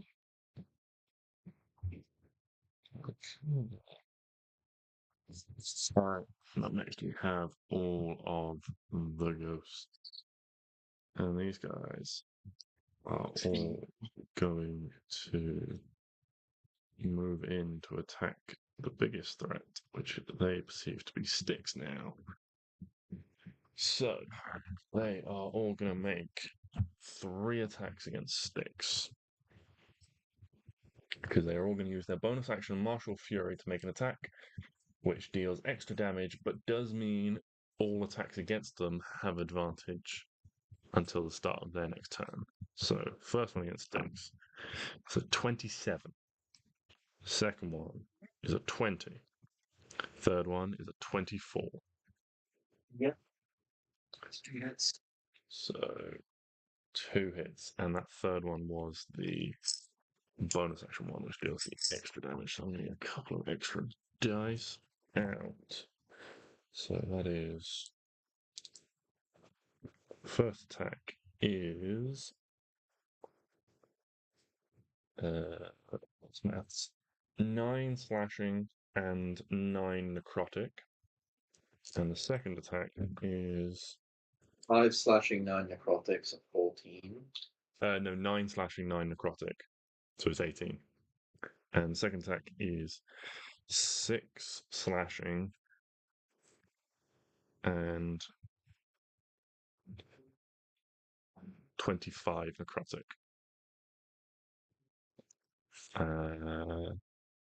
And then the second one's going to go. First attack is a natural 1. Second attack is a natural 20. Bonus attack is a 19. So that is 18 piercing damage. And 7 plus, and 20 necrotic damage. And How much? Hatching, sorry, you cut out for a second there. so that was 18 piercing damage and 20 necrotic. 18 piercing, 20 And then the necrotic. third one goes with an 18, a 28 on the second attack, and the bonus action is also a 28. So first attack, or second attack, first hit is... Sorry, you're gonna need to do that that second attack damage again. Sorry. So I got the 20 necrotic, Yeah. and then it was And so then it's 18 piercing, 20 necrotic, and now I'm rolling a new set of Right. damage, which is 7 piercing and 10 necrotic. And then the final attack, which is the bonus one, which deals extra necrotic, is 5 piercing, 9, 10, and 17 necrotic. Right. Right.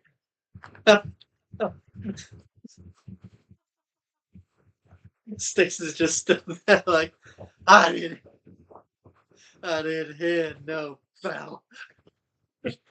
Yeah, as they all move in, these like martial, and you can see up close now.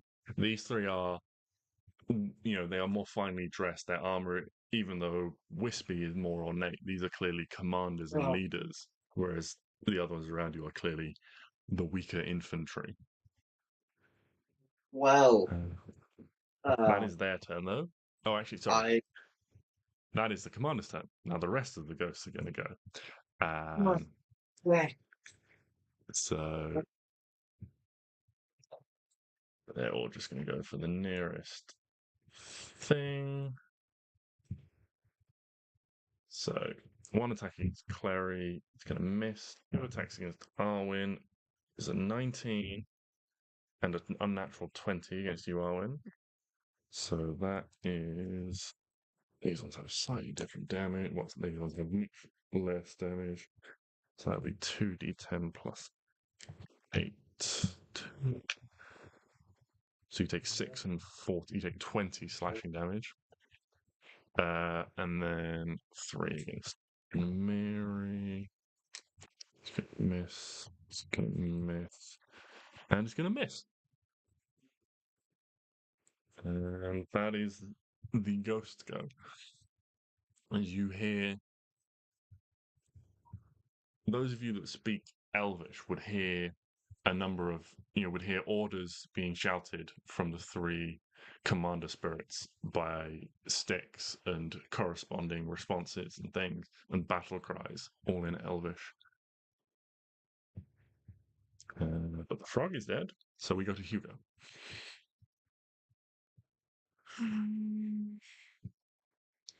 Hugo is gonna come here. Has this one been damaged? No. Oh, shit. Oh. He's gonna acid breath it. Okay. So 13 plus 1 for 14.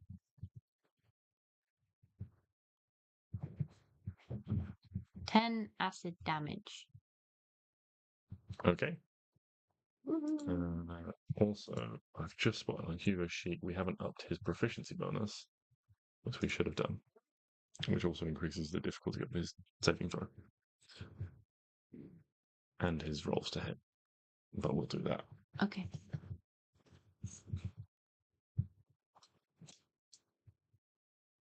And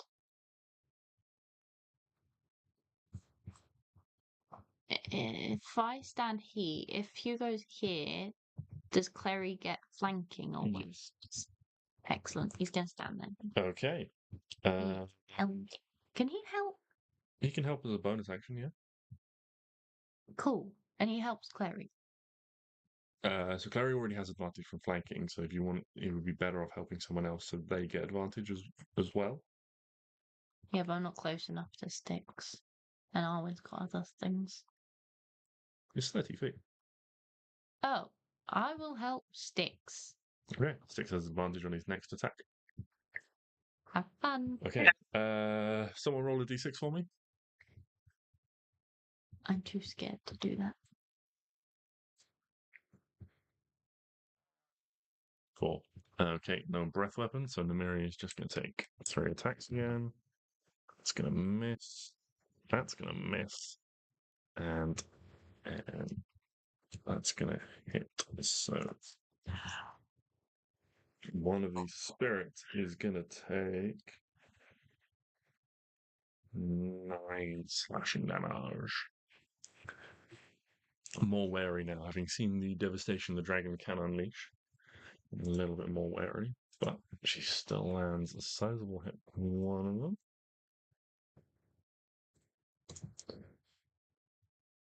Which brings us to Kleri.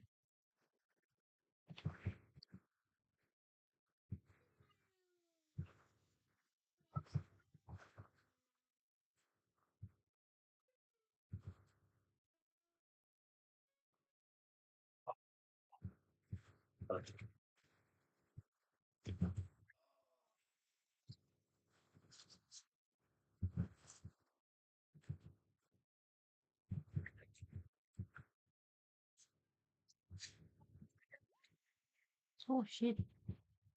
Where's she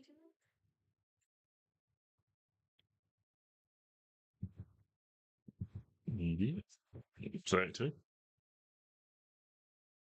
That's certainly a hit. And 18 plus 20 is enough to defeat this ghost. As its attention is focused on Hugo, you get that decisive clinical hit that you're so used to seeing from Klari, where she just precisely places the blade where it needs to be for devastating effect.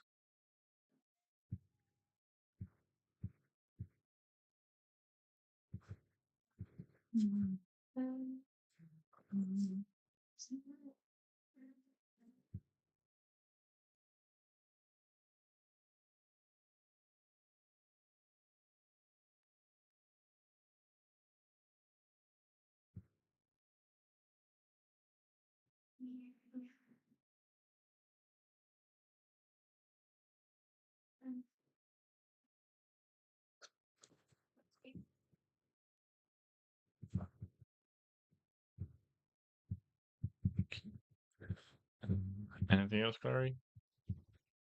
I know that's everything. Okay. In which case, the Modron.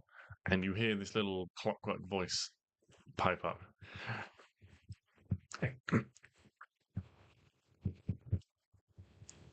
Bow down to Mechanist Prime, or you will all face the consequences. And then it's going to make an attack. 1, 2, 3, 4. Against the ghost. There's an 11 to hit. This tiny little thing, like two little, like, bing, like toast out of a toaster. These two little arms, like, pop out and begin sort of like whirling and just waft at the ghost. That is the model. Stix, you are up. Heal or whack. Heal or whack. Heal or whack. How are these ghosts in front of me looking? Do I feel like I've done any significant damage to them? Or Make a religion check for me on the nature of spirits and their relative healths. oh Lord, I think I'm actually proficient. No, I'm not proficient. 7. You're not sure. I mean, you know you've dealt a sizable chunk of damage to some of them. They were hit by a dragon's breath weapon. How hardy these spirits are in total, you're not sure, but you know they've taken a good chunk of damage and are looking less healthy than they were at the start. Yeah, I'm gonna because I went from 20-something hit points to 9 hit points. So I'm going to go over here. 5. Oh, fuck, but if I do that, no, fuck. 5, 10, 15, 20, 25, 30. I'm going to Misty Step over At the start of here. the turn, you do regain 5 hit points still. Hooray! Oh, look at that. And then another D100 for the Misty Step, please. Sure. 97. As you emerge, there is the familiar sort of like puff of like wind or like a small sort of like smoke bomb going off from when you appear from this misty step.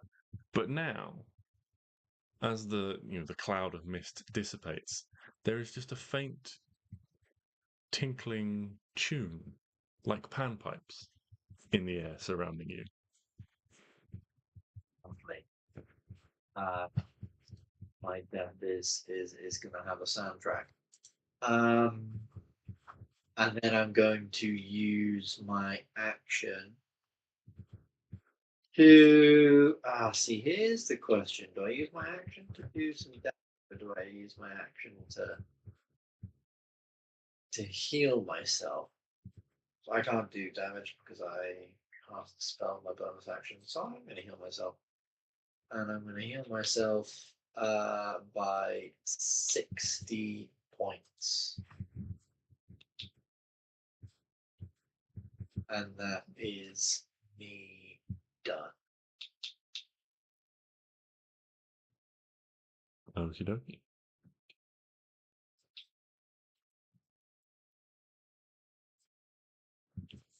Arwen, you are next. What have you got for us?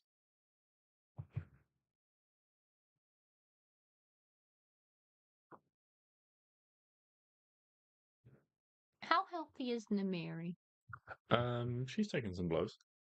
She's got a few sort of quite deep-looking gashes on her legs and things, but nothing life-threatening, it looks like. How would she feel about a fireball?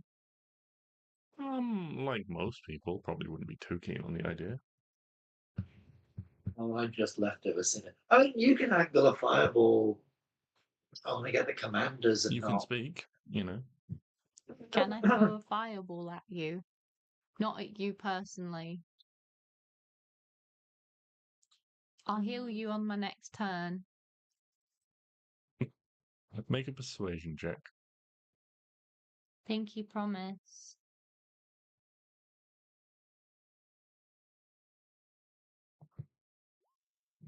$16. Yeah, the sort of mellifluous voice calls back. Yes, I think expediency would be advised, and I can take a little bit of fire. Okay, I fireball right here. So Okay. that I get every, well, not Kleri, obviously. Yeah. All bits. Okay, nat 20 from the first one. Fail on the second. Fail on the third. Nat 20 from one of the ghosts, or one of the small ghosts, that's cocked. Fail from the second ghost. Fail from the third ghost. I'm not even going to bother rolling for the Modron because it does not have the HP to survive, even on a save.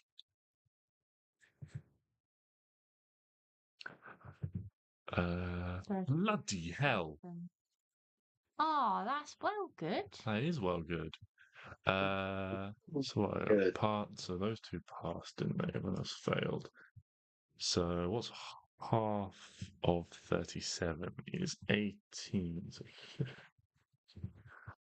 one of them is just about clinging to life. Oh. But, oh yeah, you are well dead. Yeah. And 37. Well, that's going to be close as well. So 34 plus 70 plus. This one is clinging to life by even less.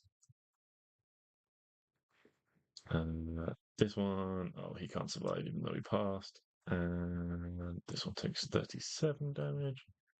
And this one is dead.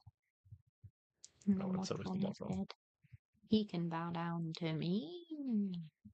Yeah.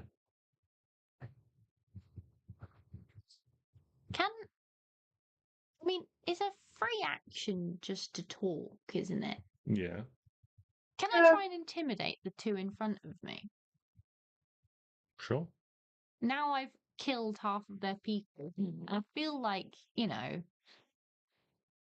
my hand is probably still a bit warm and flamey. Mm-hmm. Can I just look at them and be just like, run? Because I've still got the fire.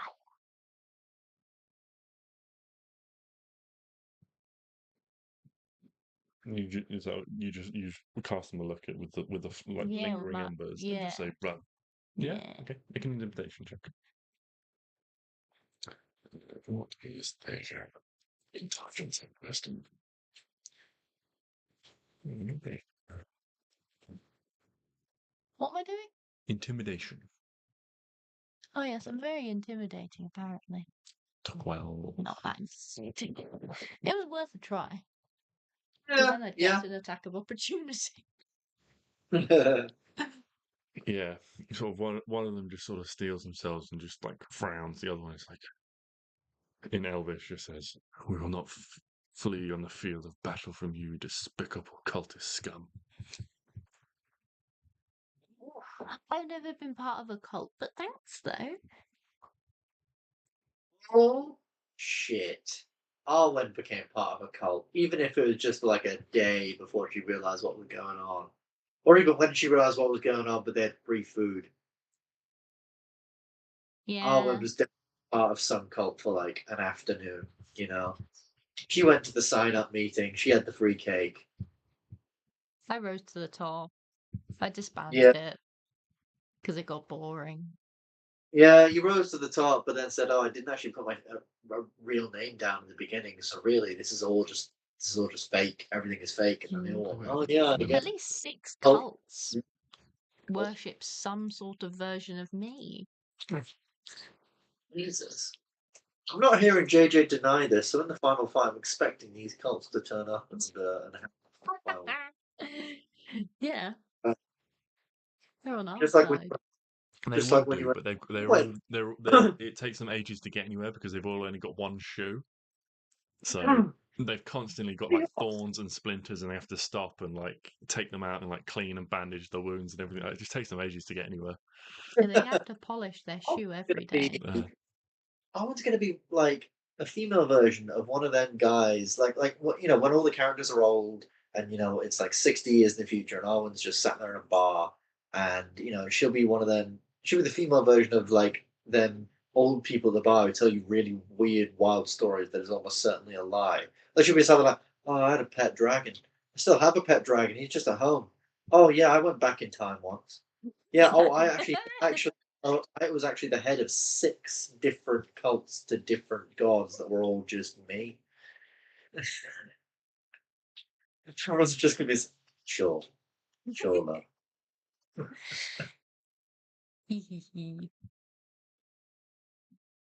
Okay, well, it is the ghost's turn. So again, they're just going to go for what's close. So we'll start with the little ones who are going to go for Arwen. I'm going to miss and going to miss. And then the little one's going to go for Namiri. He's going to hit. And no, there's a d10 for him, so d10.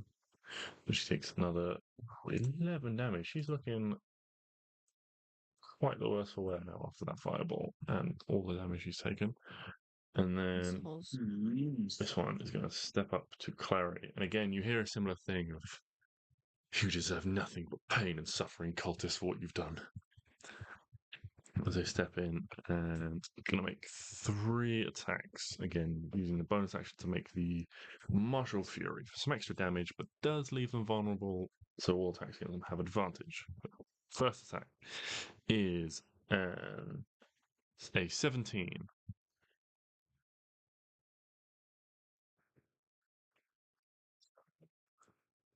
Read this against Clary. Klari. Right. 17 is it? No. Okay. Okay. The second attack is a 21, and then the bonus action attack is a 17. So just the one regular hit. So that is 10 slashing damage and 9 necrotic damage.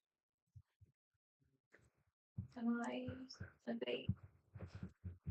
And then the one Can that you is go? going to go Yeah. for Namiri, Yes. you hear as this one steps up.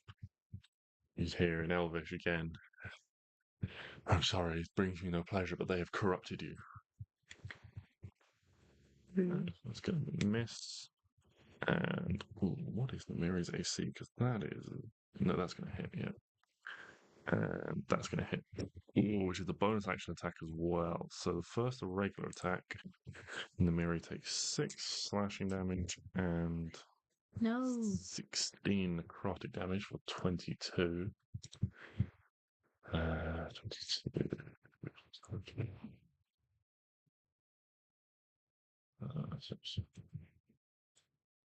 See, what is her max HP just before I do this full attack? Okay. And then she's going to take another 6 slashing damage and. Why is she taking more damage? Because she got hit twice, and one of them was the bonus action attack. 6 plus 17 is 23 total. She is not in a good way now. It's fine. I'll heal her. You can see the essence I've got her. is, the sort of the lustrous sort of purple color is very much leached out of her limbs surrounding where these strikes have gone in, or the necrotic energy like sapping the color and the vitality out of the wound. I promised I'd heal her. But that is all of them. Froggy's dead, so Hugo. What have you got? I'm gonna go here, Mm-hmm. and then actually no, it's gonna go here and do a 15-foot cone, so it gets those two, but not Arwen. Isn't his a line? I thought it was a cone. A 15-foot line. Oh, well, then you can stand here. Okay. +1 on the deck save. 13 and 5. So both take full damage. 9. 9. Fine. Okay, one of them has taken no damage thus far. Neither of them have taken any damage yet. Okay. Anything else? No. Okay. Namiri herself. Anyone want to roll a d6? Oh Lord, because it's gone so well. Just not a full. Oh, for goodness sake. Fuck's sake! No breath weapon again, but melee attacks incoming. You know what? She makes 3 of them. Everyone roll me a d20. You can all do one of these. Yay! +9 and looking to beat us. Oh dear. This is going bad. Oh, one of them hit. So the claw attack from Kleri hits. So Kleri, roll a d8. So 5 plus 5 is 10, which is not enough to kill the commander in front of it. You hear the Miri call out, sort of the sort of the tunefulness goes out of her voice and the panic and sort of the weakness. New friends, I could really use some help if I'm going to be Help you! any use to you in future. I'm coming. Yep, it'll be fine. We got this. Okay, and then we go to Klari.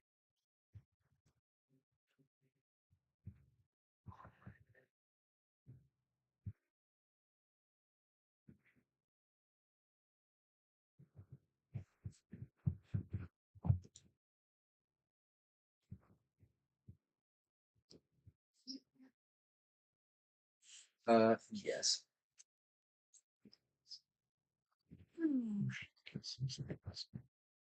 25 to hit the red guy. 25 is definitely a hit.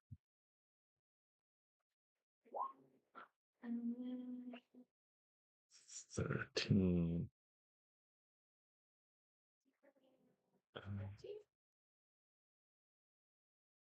What are you getting sneak attack from? yeah, no, ignore me. Yeah, it's just That's all right. I'm just double checking. There's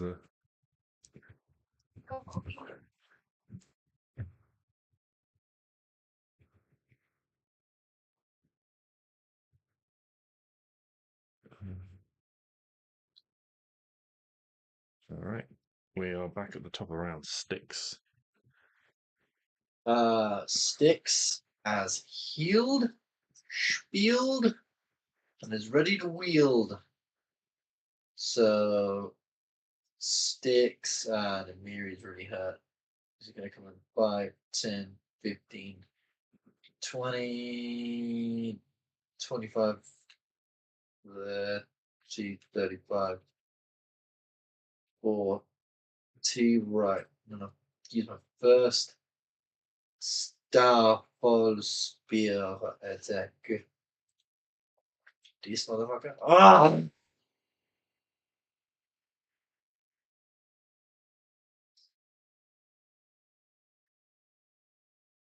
It's fine now. Because Klari, you're fine.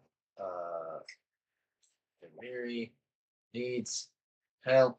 9 plus 8 is 17 damage plus It had 1 HP. well, never mind that. And I'm gonna use a bonus action. My free use of healing word on Nimiri. So that's 8 healing to her. And then I'm just going to use my last bit of movement from mobile to get me there. Okay. Arwen.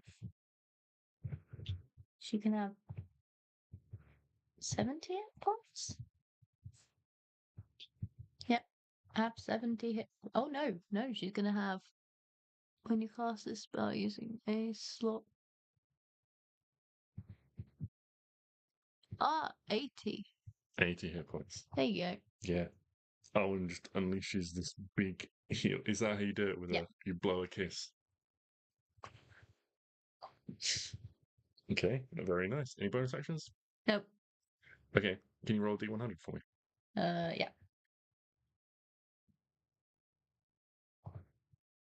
70. What is 70?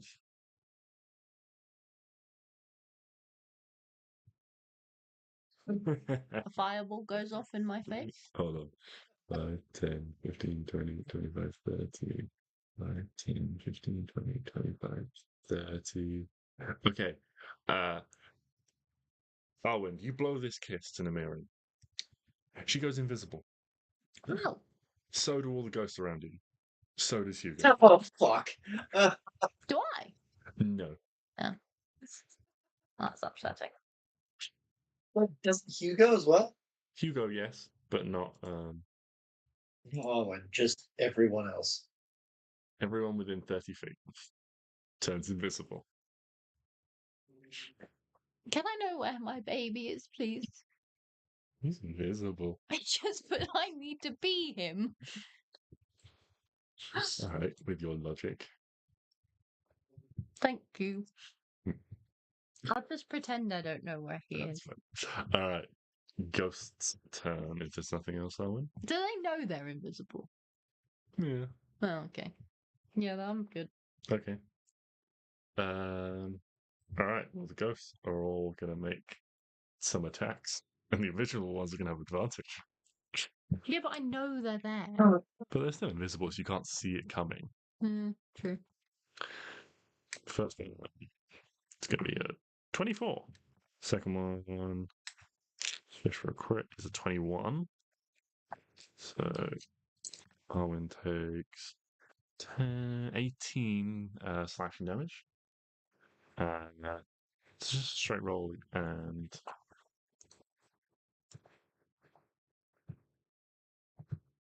they both reappear, having made an attack.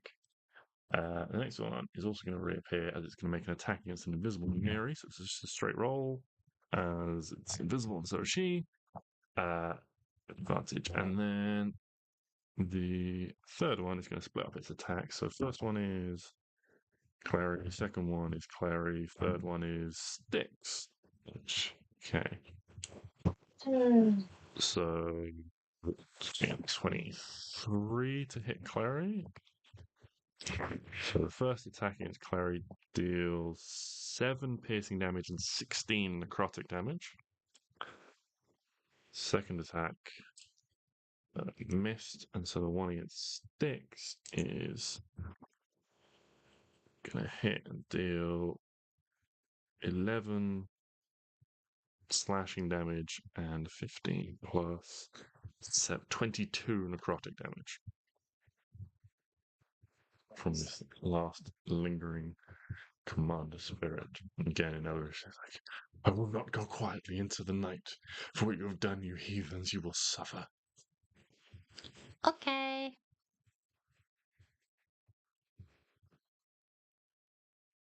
Fun. We're gonna like long rest or some shit after this, right? Oh, hell yeah. Good, because I have been battered. We haven't done a nice outdoor camp in a while. Although I am not sure whether this is the best place to do an outdoor camp if more of these things are going to show up. Fun though. Hugo. Oh, Hugo Sozzles. Yeah, he's going to do another line again. Okay. He's not doing lines. Fail. And a fail. Wunderbar. That goes take 7 damage. And that bonus action from Hugo.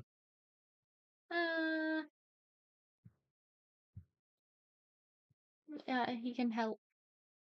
He'll help Arwen. Okay. Well, has advantage on the next attack. Namiri. Alright. Roll a d6 for me. Someone? Anyone? I'm doing it because I'm not having him roll a 4 again. Doesn't count that I rolled a 4. Swear to God! Okay. Everyone roll a d20 for me again. We'll do the same. Same thing. Wait, but she's invisible, so she'd have advantage. She would. So everyone can roll 2d20. This is a mess. This is a Like- mess. Like roll So two Arwen's got an 60. 18, Stix got a 16. So they're both going to hit. Actually, only the first one would have advantage, which is fine because Arwen went first and Stix rolled the same number, I think. Mm-hmm. Yeah, So, and then one from Kleri. So, Arwen roll 2d10 and a d8 because this is the fight. That's a little powerful. 2d10. And d8. Yeah. So you just watch as all of a sudden Namiri's jaws like emerge from nothing and close around this ghost, and it just vanishes. Just going to come down here, and can Stix and Kleri both roll a d8 for me? Uh-huh.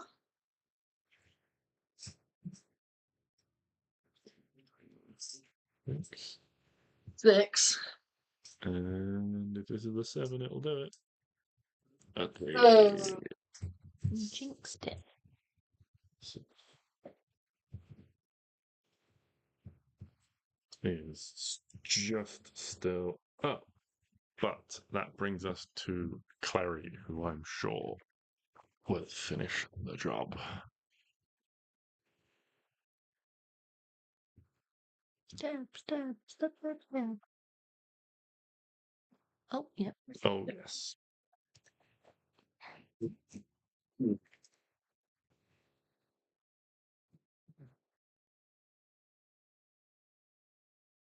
that enough to kill it? Yeah, it did. He is dead. It did. And that just leaves the 2 singular ghosts remaining, the sword wraiths.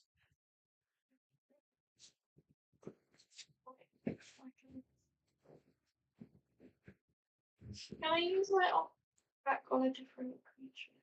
Yeah, you can use your offhand attack. Which means you can use your sneak attack on it. 27. That definitely hits. That is a 4.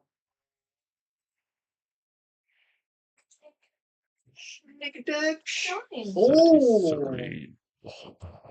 Yeah, Klari comes sliding in, rushing across the battlefield, takes out this one.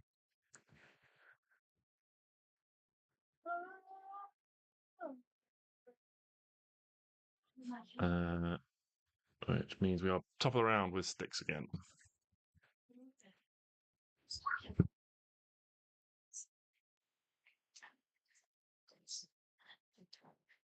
that's cool.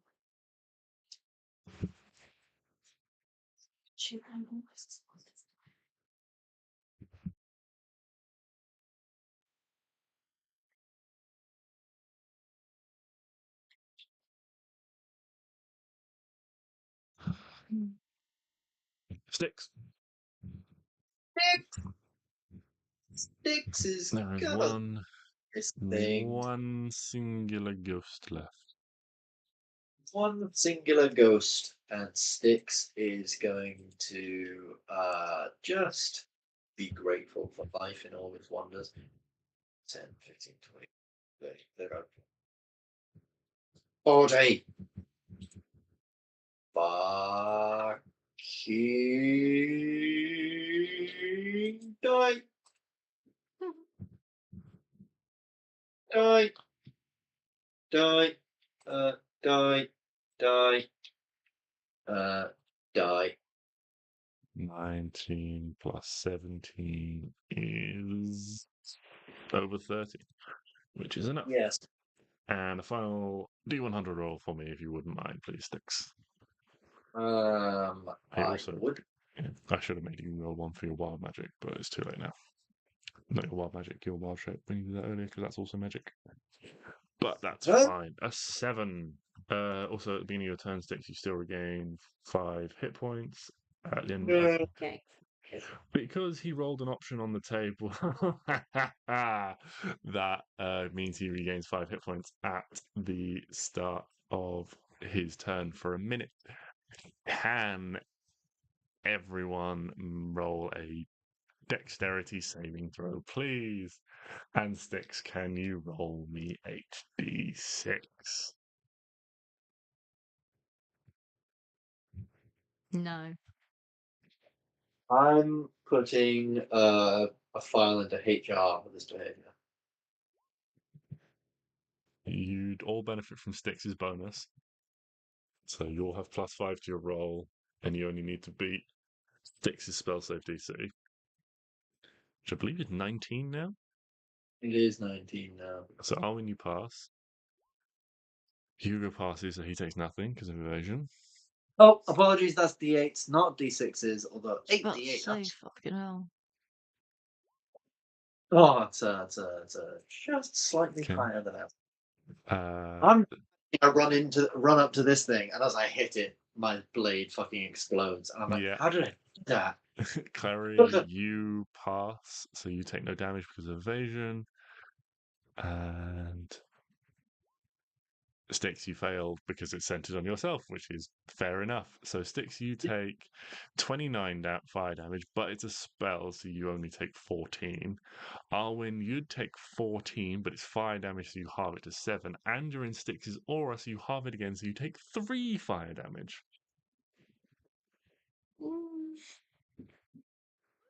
Oh, so even if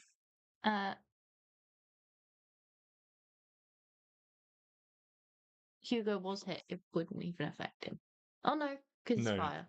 Yeah. So it would. It would have affected him, but he has evasion. And if he was hit, he'd still take half damage because he's in Stix's aura. It's a spell.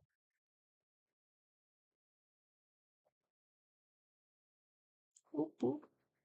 Okay. 5. We went out with a bang. Indeed. So, a flush falls temporarily. A few remnant bubbles float up from the bottom as the Froghemon's body hits the bottom of the pool. Wow, it took all that time.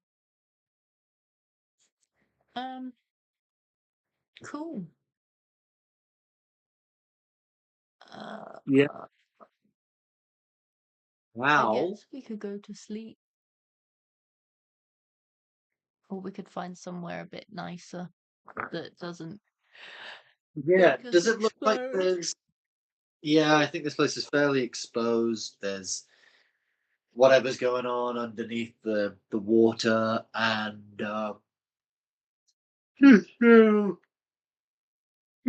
just general bad stuffs. I reckon we try and find somewhere maybe a bit quieter to just chill out for an evening, get some spells back, and get going. Does it look like there's any more of these ghosty things anywhere in the distance or anything? This has certainly attracted some attention. Whereas before the spirit seemed to sort of drift semi-aimlessly, those that you can see in the bright daylight do seem to be God, it's the middle of the day. generally making their way in your direction. Ugh. Okay. Can we like I mean, do we think we could just swim down there now?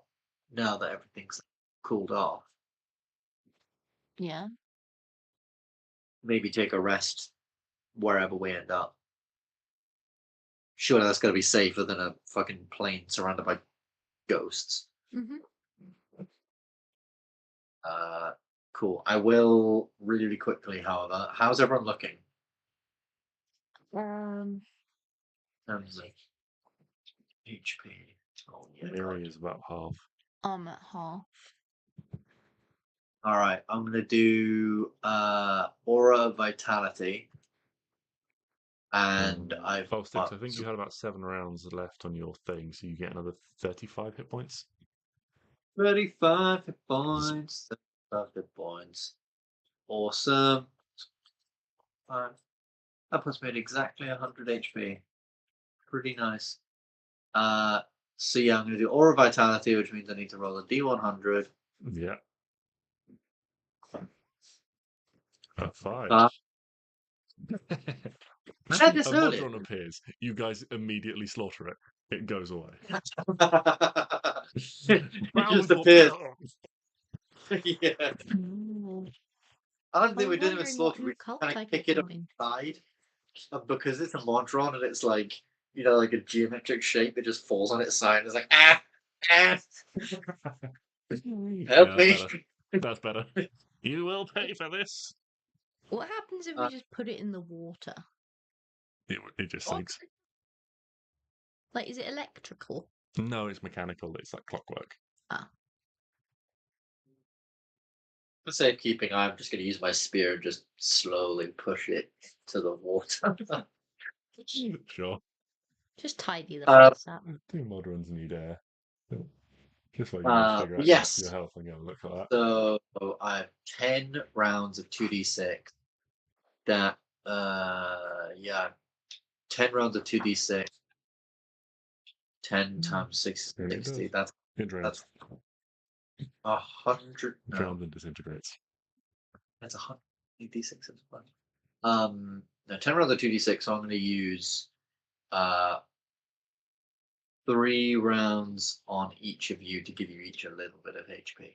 So that's 6d6 healing on each of you, plus an extra bit for whoever wants it. So for Arwen,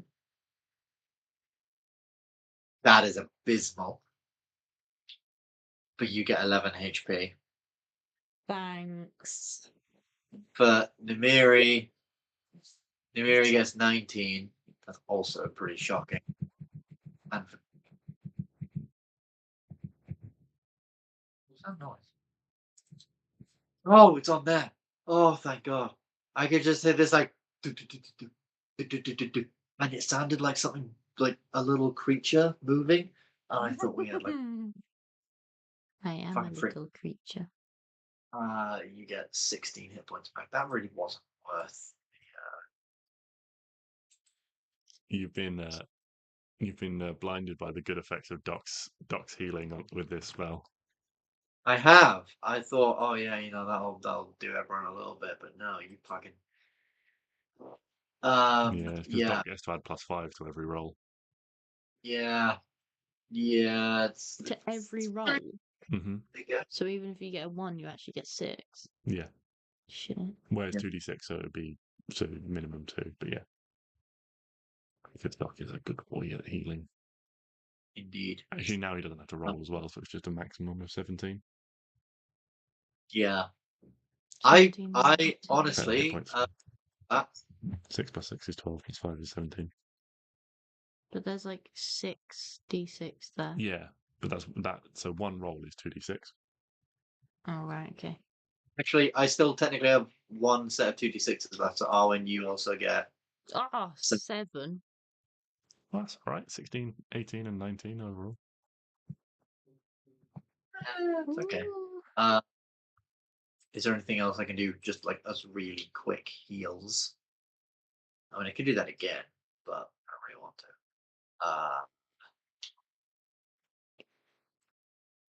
No, I don't have mass cure points.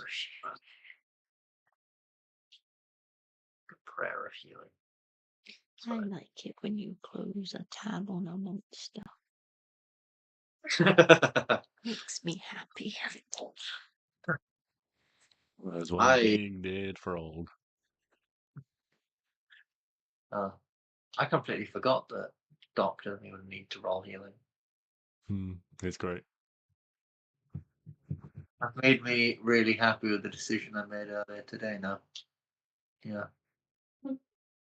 Oh, R.I.P. Anyway, moving on. Moving on. This campaign. Let's go swimming, y'all. Well, I've put the thing in your spell ring, so you can Oh. be a frog. I do a whole Sailor Moon routine to just and then I end up as a frog. And you just plop onto the floor. And I just Okay. Well, roll me that D100 as a frog. Oh shit. I want to see a frog cast lightning bolt. I want to see a frog get fireballs, so I immediately turn back into myself. 74. What if this one is now like Roll a roll a D4. Oh god. Green. Actually, no. Roll a D6. Oh, no. I will do 1. Namiri becomes poisoned for an hour. Harry, come here. Oh, I know I'm a frog. Fuck. So I she's just can't like, even- Stix turns into a frog, and she's just sort of like, "Phew. That fight was really tough, guys. I've not been in a fight like that before. I'm not feeling too good." She just has disadvantage on ability checks for an hour. That's fine. We'll be fine. Okay. I turned into a frog and written. Oh, I'm sorry. I don't know what happened. What's your plan? What is Hugo able to swim? He doesn't have a swim He speed. does. Does he? 30 feet. Ah, yeah. Then he's good. He's not amphibious. Is Let me he a just double. semi-aquatic egg-laying mammal of action? Sorry, He's he's not wearing a small hat and doesn't go and make that noise that I can't make. He's got a beaver tail and bills. And the women swoon.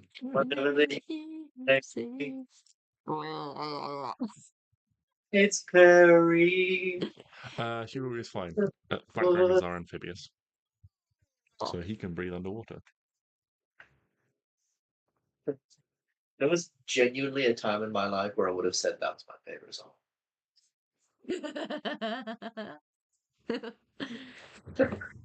Okay. Right, I'm going to turn Kleri into a frog. Hope you don't mind, Kleri.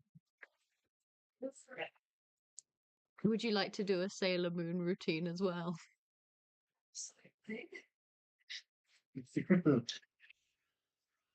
Magical change. And then Demir again. Mary takes her back cloak and like draws it like completely around her, like a vampire, like turning into a bat, but then it's just Flop. frog. Okay, so you're concentrating on that. But I can also turn into wild shape. Yes. That's So fine. roll me a d100 for your polymorph spell. Can I just roll 2 because I'm Yes. going to turn myself into A something anyway. So 96. All creatures, you and all creatures within 30 feet gain vulnerability to piercing damage for the next minute. okay, we'll be fine. And then a 74. I feel like we've had that one That's- before. We Yeah, could a bump random in. creature. Right. Roll a d6 for me.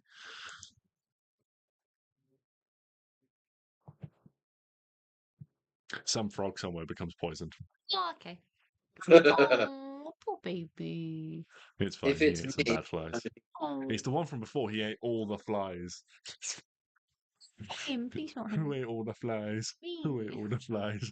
That fat frog. That fat frog. That fat frog ate all the flies. Okay, we are all frogs. You are all. I hold the froggy hands You hold the froggy hands to guide them where to Okay. go. them. Yeah. Come on, froggy friends. Okay. Between the various stops and the slightly slowed speed due to Arwen holding froggy hands, it takes you about 10 minutes, but you do all make it through into the underwater chamber with the cabin, not the underwater, the chamber with the sort of the shelves out of the water and things like that. The three watery shelves. Perfect. I'm gonna telepathically ask Hugo if Mhm. he can look in the frog's little cave thing. The nest of vegetation. Yes, just Okay. to see if there's anything there. Yeah. Yeah. Hugo heads over. It just seems to be like a sort of it is like a sort of nest made from like reeds and other sort of watery plants. It holds a lot of moisture in, but it's like off the ground. There's nothing of interest in there other than this like sort of like bowl-shaped depression where this thing clearly sleeps. Slept. It's okay. Come to terms with it soon.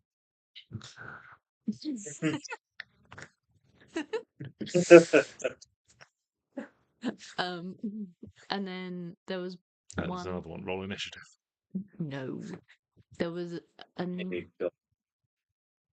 there was one with nothing on it. It didn't have nothing on it, but Oh, what did it have on it? let's go and take a closer look. Okay, Hugo, go take a look. Okay. This one has a series of bones and things like that that have been of creatures that have been consumed. Okay, that's fine. We Can never I ask find out. Hugo to go down the newly made? Actually, we'll Ice all just go down the newly made cave Mm-hmm. of ice, and I'll just keep holding on just in case we need to be frogs still. Okay. Come on, froggy friends. You drag your froggy friends with you. Inside, you find sort of a larger, hollowed out chamber. And what you find within the chamber is a cavern that is covered in ice. It looks like a natural cave that everything has been coated in ice. So the stalactites and the stalagmites of this cave, most of the stalagmites have been like cleared from the floor to make sort of an open space, but the ones from the ceiling have been coated in ice, so they have icicles dripping down off of their points. The walls themselves have been coated in ice, and in places there are what look like statues at first glance, but actually you can see Upon closer inspection, there are a number of individuals frozen in ice. Oh shit.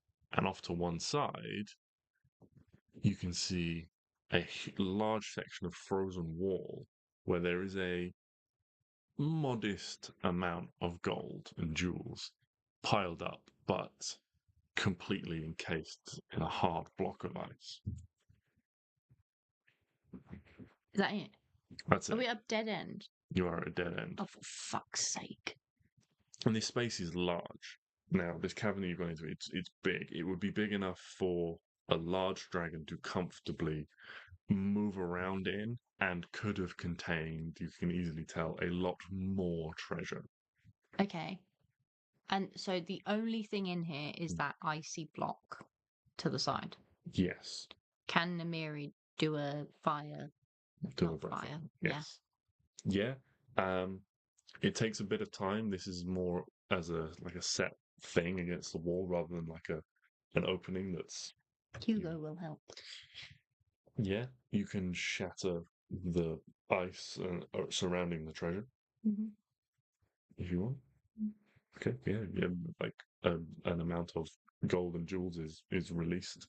Is it cold in here? It's freezing. Okay. It is almost unnaturally cold. Ugh, this is annoying. Mm.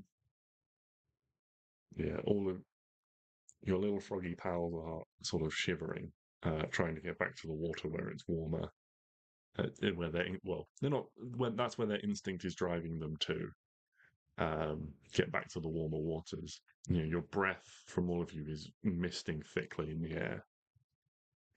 Can Hugo see any sort of sword or anything in the... No, it is. I mean, it's a reasonable sum, but it is, not a full. It seems to be a small portion of a hoard. So the dragon that was here took its hoard somewhere else. Yeah, it does appear that way. Soz dudes. Ribbit! Yeah, I agree. Fucking ribbit.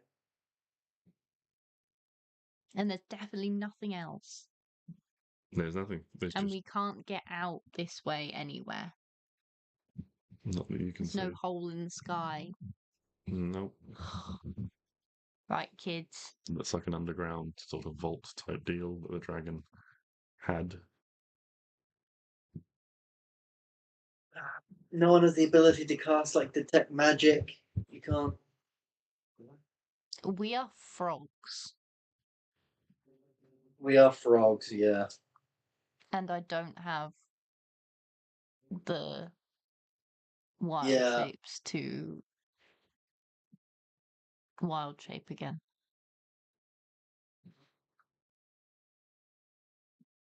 Okay. Ah. Oh, I might have just thought of an idea. We couldn't do it today. I thought if tomorrow you polymorph Nimiri and Hugo went into your necklace, and then you use your natural explorer thing,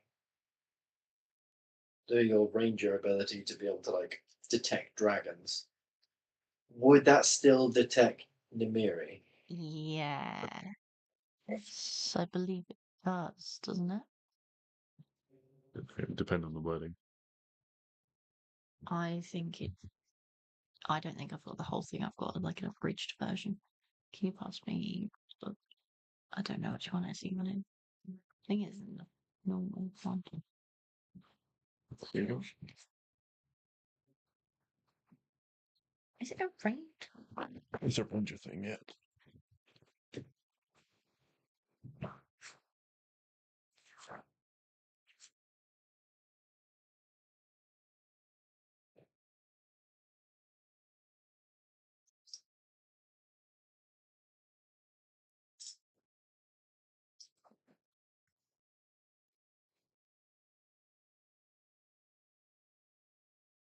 Yeah, because polymorph says that it transforms. Its game statistics, including mental ability scores, are replaced by the statistic of the chosen beast. Part of a statistic of a creature is its type. So it could be argued that would work. Nor the DM. Yes. There is no way to put Hugo in the necklace. Yeah, without. You have to beat him Murdering. unconscious to do so. And I'm not doing that. No. Valid point. Okay, in which case, new plan. We are going to find somewhere to rest for the evening. We're going to take a long rest. Mm-hmm. Then tomorrow we're going to wind walk again, and we're going to take another look around. See if we can find this wherever this fucking dragon went. Sounds good. Yeah, that sounds like a good idea. Yeah, fairly solid plan. Okay. As a group of frogs, you make your way out. You can unpolymorph your companions on the other side, or you can leave them as frogs. Well, I have control over Kleri, so Yeah. I'll unpolymorph her. Okay. Stix is just going to do whatever he wants. Yeah, you might have Yeah. to give Stix a little bonk to unpolymorph him. Or I just hold him as a frog. Yeah. He'll just be confused. Did I put a little bit of string on him? Put a little froggy lead on him. Yeah. Does frog Stix consent to a froggy lead, or? It doesn't matter if he Yeah, does or not. but He's you tiny. know, frog. I'm cozy in this random person's hands. I don't have to move. I don't have to go anywhere. I'm bound. All right. You now have Doing a frog on a lead. Excellent. I'm just. Right. I'm chilling out. I'm most chilling Are frog ever. you heading out on foot? Yeah. Okay. Which way are you going? Just as a cardinal direction. Right. Right. Yeah. East? Sure. Okay. You begin to head east.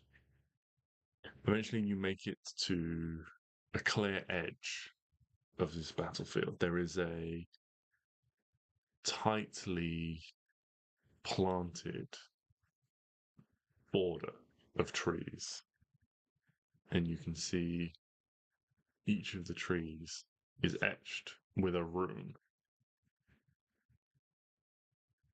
Why is Abby face planting? I don't know. Because we probably could have asked those ghosts about the sword.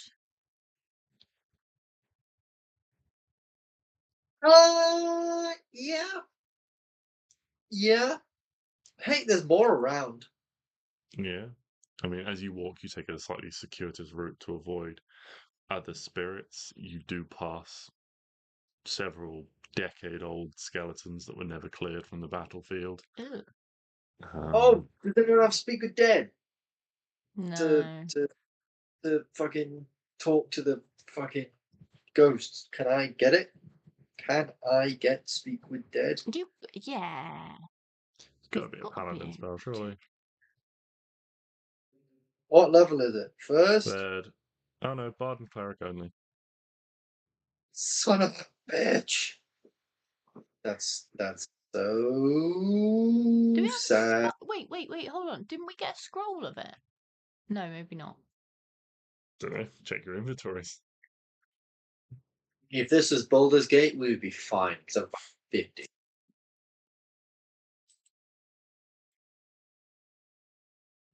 Hold on. You hated the scrolls. I wanted all the scrolls. I love me a good scroll. Nah, I got wind. Saved my life today. Killed fucking what's her name? Ethel? Or Auntie Ethel. yeah, Auntie Ethel, just by a scroll of web, and she got stuck. And so I just got Karlak, Lizelle, Will, who I multiclassed into Paladin, and my bard to just surround her and just whack, whack, whack, whack, whack, whack, whack, whack, dead. Why didn't we do that? On my first playthrough, it literally took me about 6 tries to do it. On this one, did it first try. Actually, technically second try because I did accidentally kill the woman and I didn't kill her. So I back and redid it. She never survived ours, did she? Yeah, she survives the second one. Yeah.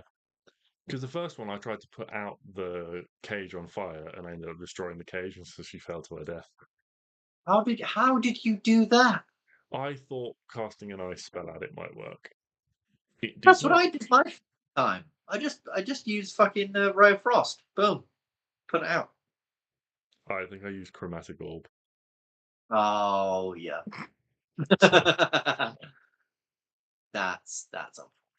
Yeah. I don't have a scroll. Dead. Do you, Kleri? Do you have a scroll of Speak with Dead?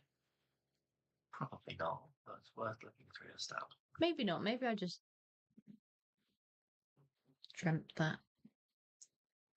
It's highly likely.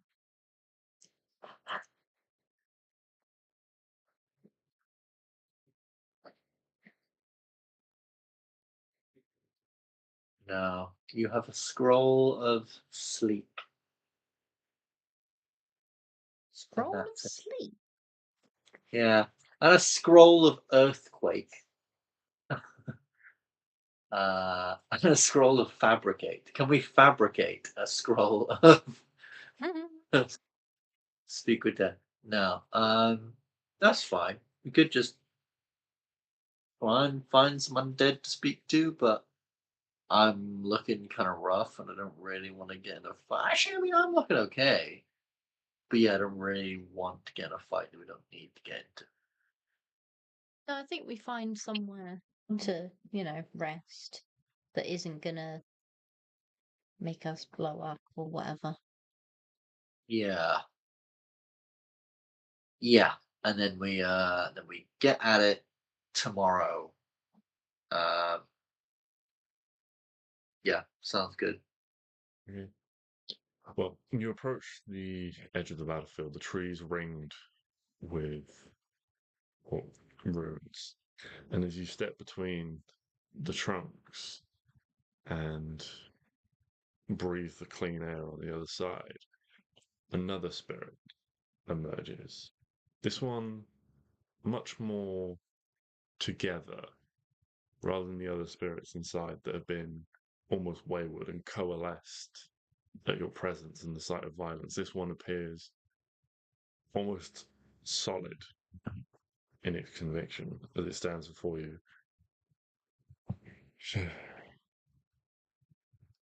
It is an elf again, wearing what looks to be like a blood-stained apron and things. You can see both scissors and the trail of a bandage poking out from a pocket within. They wear a warm but sad expression on their face, kindly eyes, as they look at you all.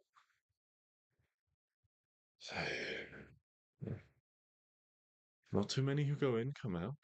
I did not see you go in, but I'm glad to see you come out. I gather you know how dangerous it is in there now. Allow me to introduce myself.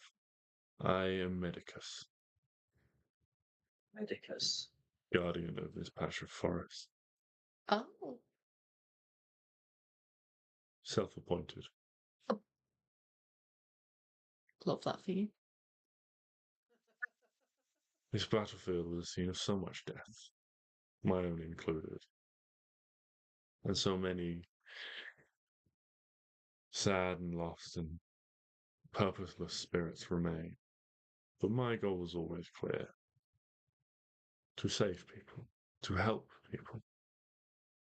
And so I persist. I hope that one day when this land is cleansed and safe again, I will be able to move on. Mm-hmm. Had I met you going the other way, I would have warned you of the dangers. What brings you to such an unpleasant spot of land? Kleri. We're looking for a sword in a dragon's hoard that will well, my friend Kleri here.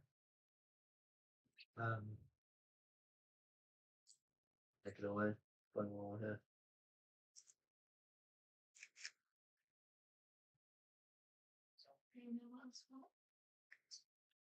Yeah. It's a sword that'll help her religion.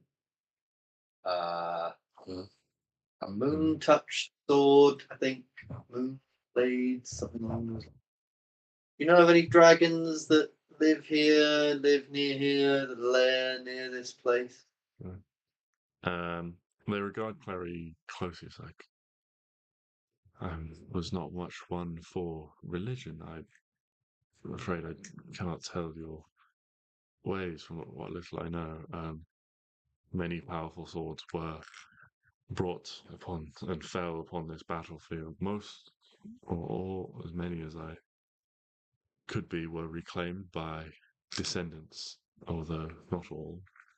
Others were stolen by opportunists looking for gold, looking for coin, looking for valuable items they could sell, but they also suffered the effect of the lingering magic here. Tell me, did you dwell here long? Did you spend the night? Not No. yet. That is good. Hopefully none of you will have been too infected by the sickness that can rest upon those who linger here. Oh God, what now? But you asked about a dragon. They seem unaffected by this. This site was once a hideaway for our great protector. One of their many homes and cavernous halls. People, it is our understanding that much of their accumulated wealth was removed by that vile cult that corrupted them, and then more so after their destruction by the dragons that chose to be or tried to be their successors and squabbled over the loot. I'm sorry I cannot be of more help. An individual piece could be anywhere in hundreds of miles in any number of young to adult dragons' hordes. I'm afraid my field of study was not nature, it was the humanoid form. How to help, how to cure. Mm-hmm. What were you saying about not sleeping here? It would not be wise to linger here, especially overnight. One, the spirits are more active and more restless at the nights. And two, the aura that permeates so much magic was unleashed in that fight, so much power. The world has known almost nothing like it for thousands of years before. It's changed the land, it permeated it, and those who linger, the magic seems to find its way into them. It mutates them. Some whimsically, some get away with nothing more than a beard that will not change color, horns that they cannot get rid of, but others come away worse. Limbs, organs, and things become mutated, misshapen. Good job. I'm not an instrument person. Indeed. But if you did not linger here ere long, then you needn't fear. But like, is that the whole of this place? The trees were planted and They gesture towards the ring of trees, each carved with a rune. They keep the spirits from wandering, and they keep what is in magically. Those of you with any magical affinity would recognize that they are a series of protective abjuration runes. So we shouldn't go in there, or we should go in there? You are free to come and go. I am just a warning. But You're a vague man. I think But we if you should. linger So there- the area we're in now, we don't want to stay in here. We are free to so leave. you guys have left in at this point, and they are on the outside. And these trees Right, with all the yeah. rooms form a clear, like, fence. There is room between them. They are not like a wall, but it is a clear set of trees you can see that form this large ring. But where we are currently, You are currently right, outside. we're good. You are good. We're fine. Yes. We're not going to grow 7 stomachs. No. Fine. They are warning you not to linger on the battlefield for a long time. There is a distinct But we're not difference. on the battlefield. You are not currently, no. There is Okay, a distinct difference between the land there and the land outside. You're all magically inclined. It's something you can physically feel, like in the air, the presence of magic. Can feel it coming. And you imagine that the results of this intense magic from the battle are what created things like that sort of golden, slightly melted tree that you saw, that patch of seemingly untouched purple flowers. Right, okay. Imagine those are phenomena of the intense magic. But we can sleep here without our heads exploding. Yes, you can sleep outside just fine. Perfect. Well, Plonk our heads down. I sit on the floor. Okay. Yeah. I mean, you're all, you've got two of you have the Outlander background, so you're all adept at finding places. Yeah. And the mirror is like, oh, it's been the most eventful 48 hours of my entire life.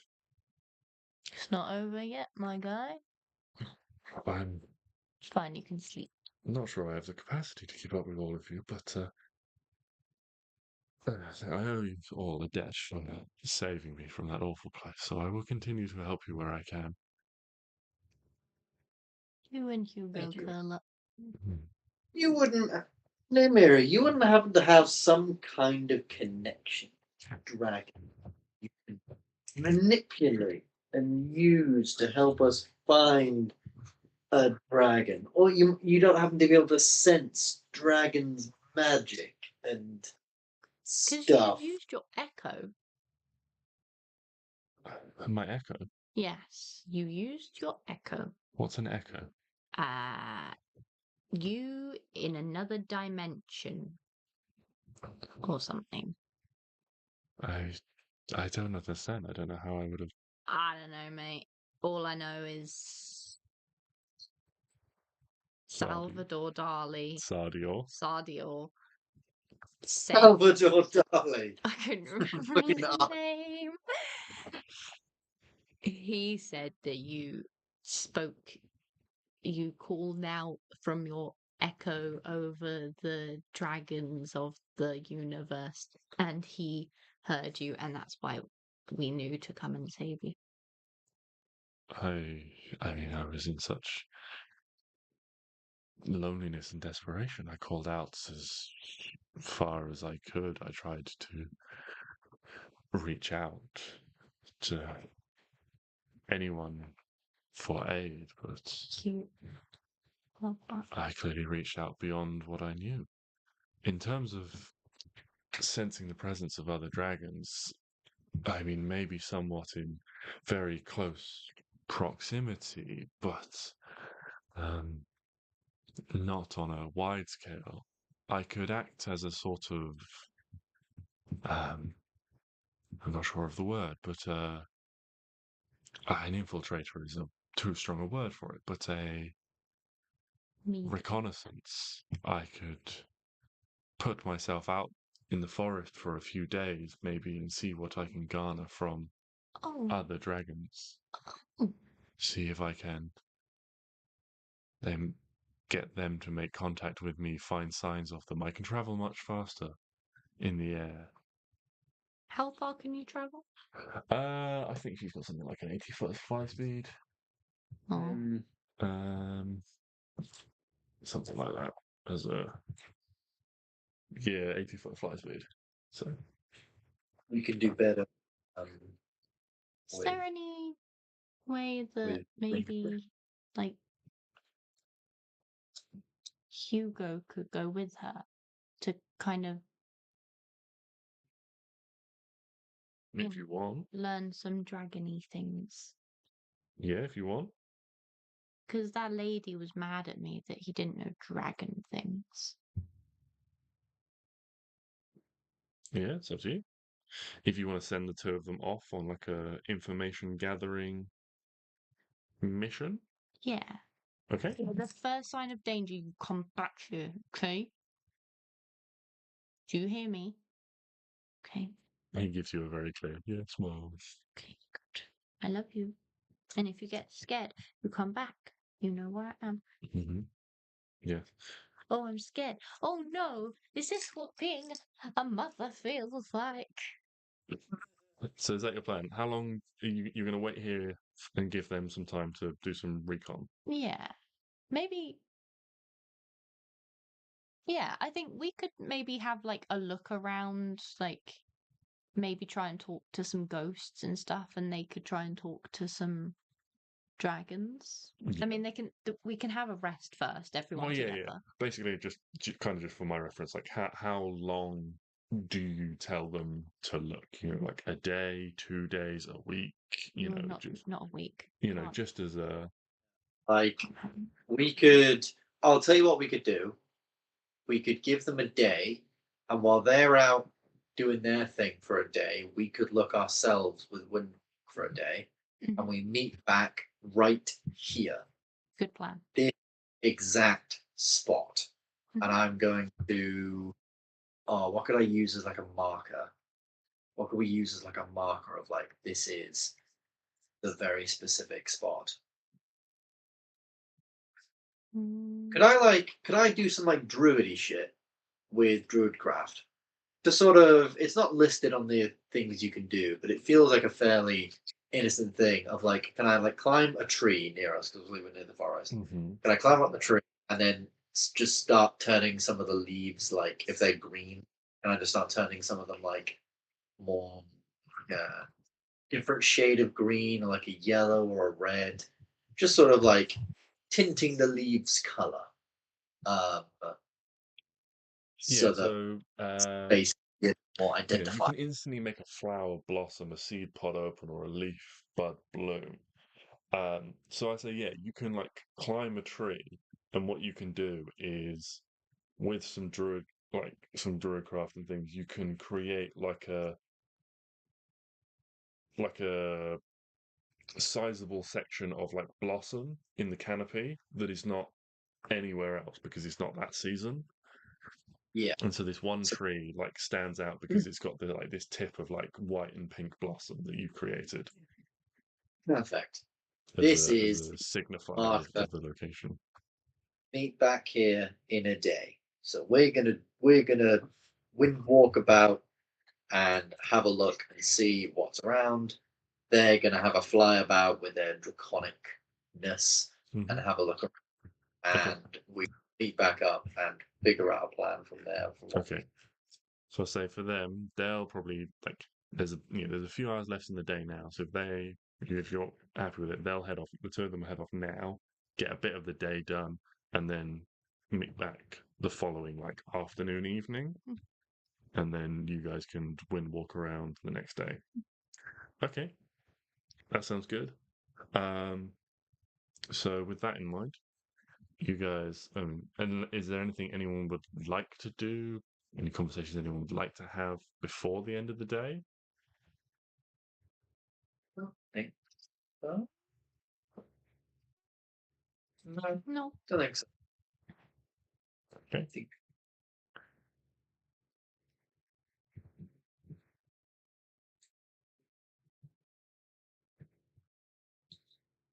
Okay.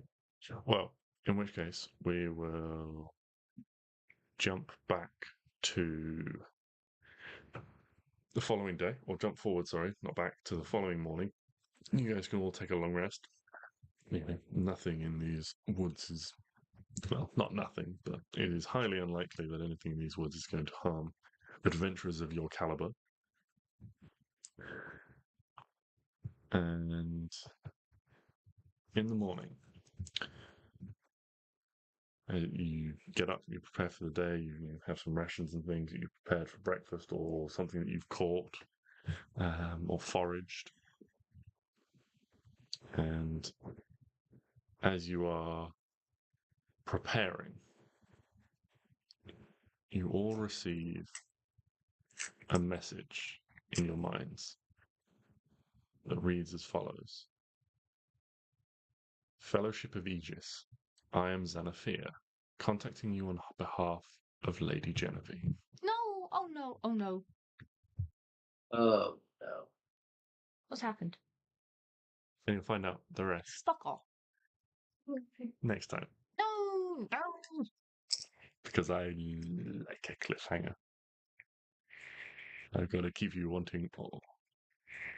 It's gonna be some shit like, "Hey guys, where have you been? How's it going?" You know, it's gonna be some. He's set us up for nothing. Nothing. Once again, guaranteed. Gonna be fucking. He's trying to scare us. I am scared. Contacting you on behalf of Lady Genevieve. Would you like to come for lunch? Yeah. Yeah, I would, in fact.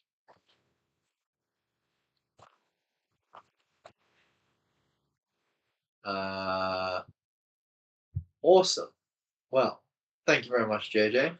That's all right. I hope you very much enjoyed, and we'll find out the fruits of the various scouting missions. What I'll probably do is I'll come up with some options, and I'll get you guys to roll. Oh, and you can roll on behalf of Hugo, and Ben or Chantel, you can roll on behalf of Namiri, and we'll see how well their investigations go.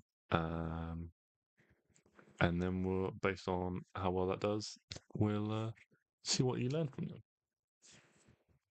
But yeah, I'm looking forward Good. to the next session.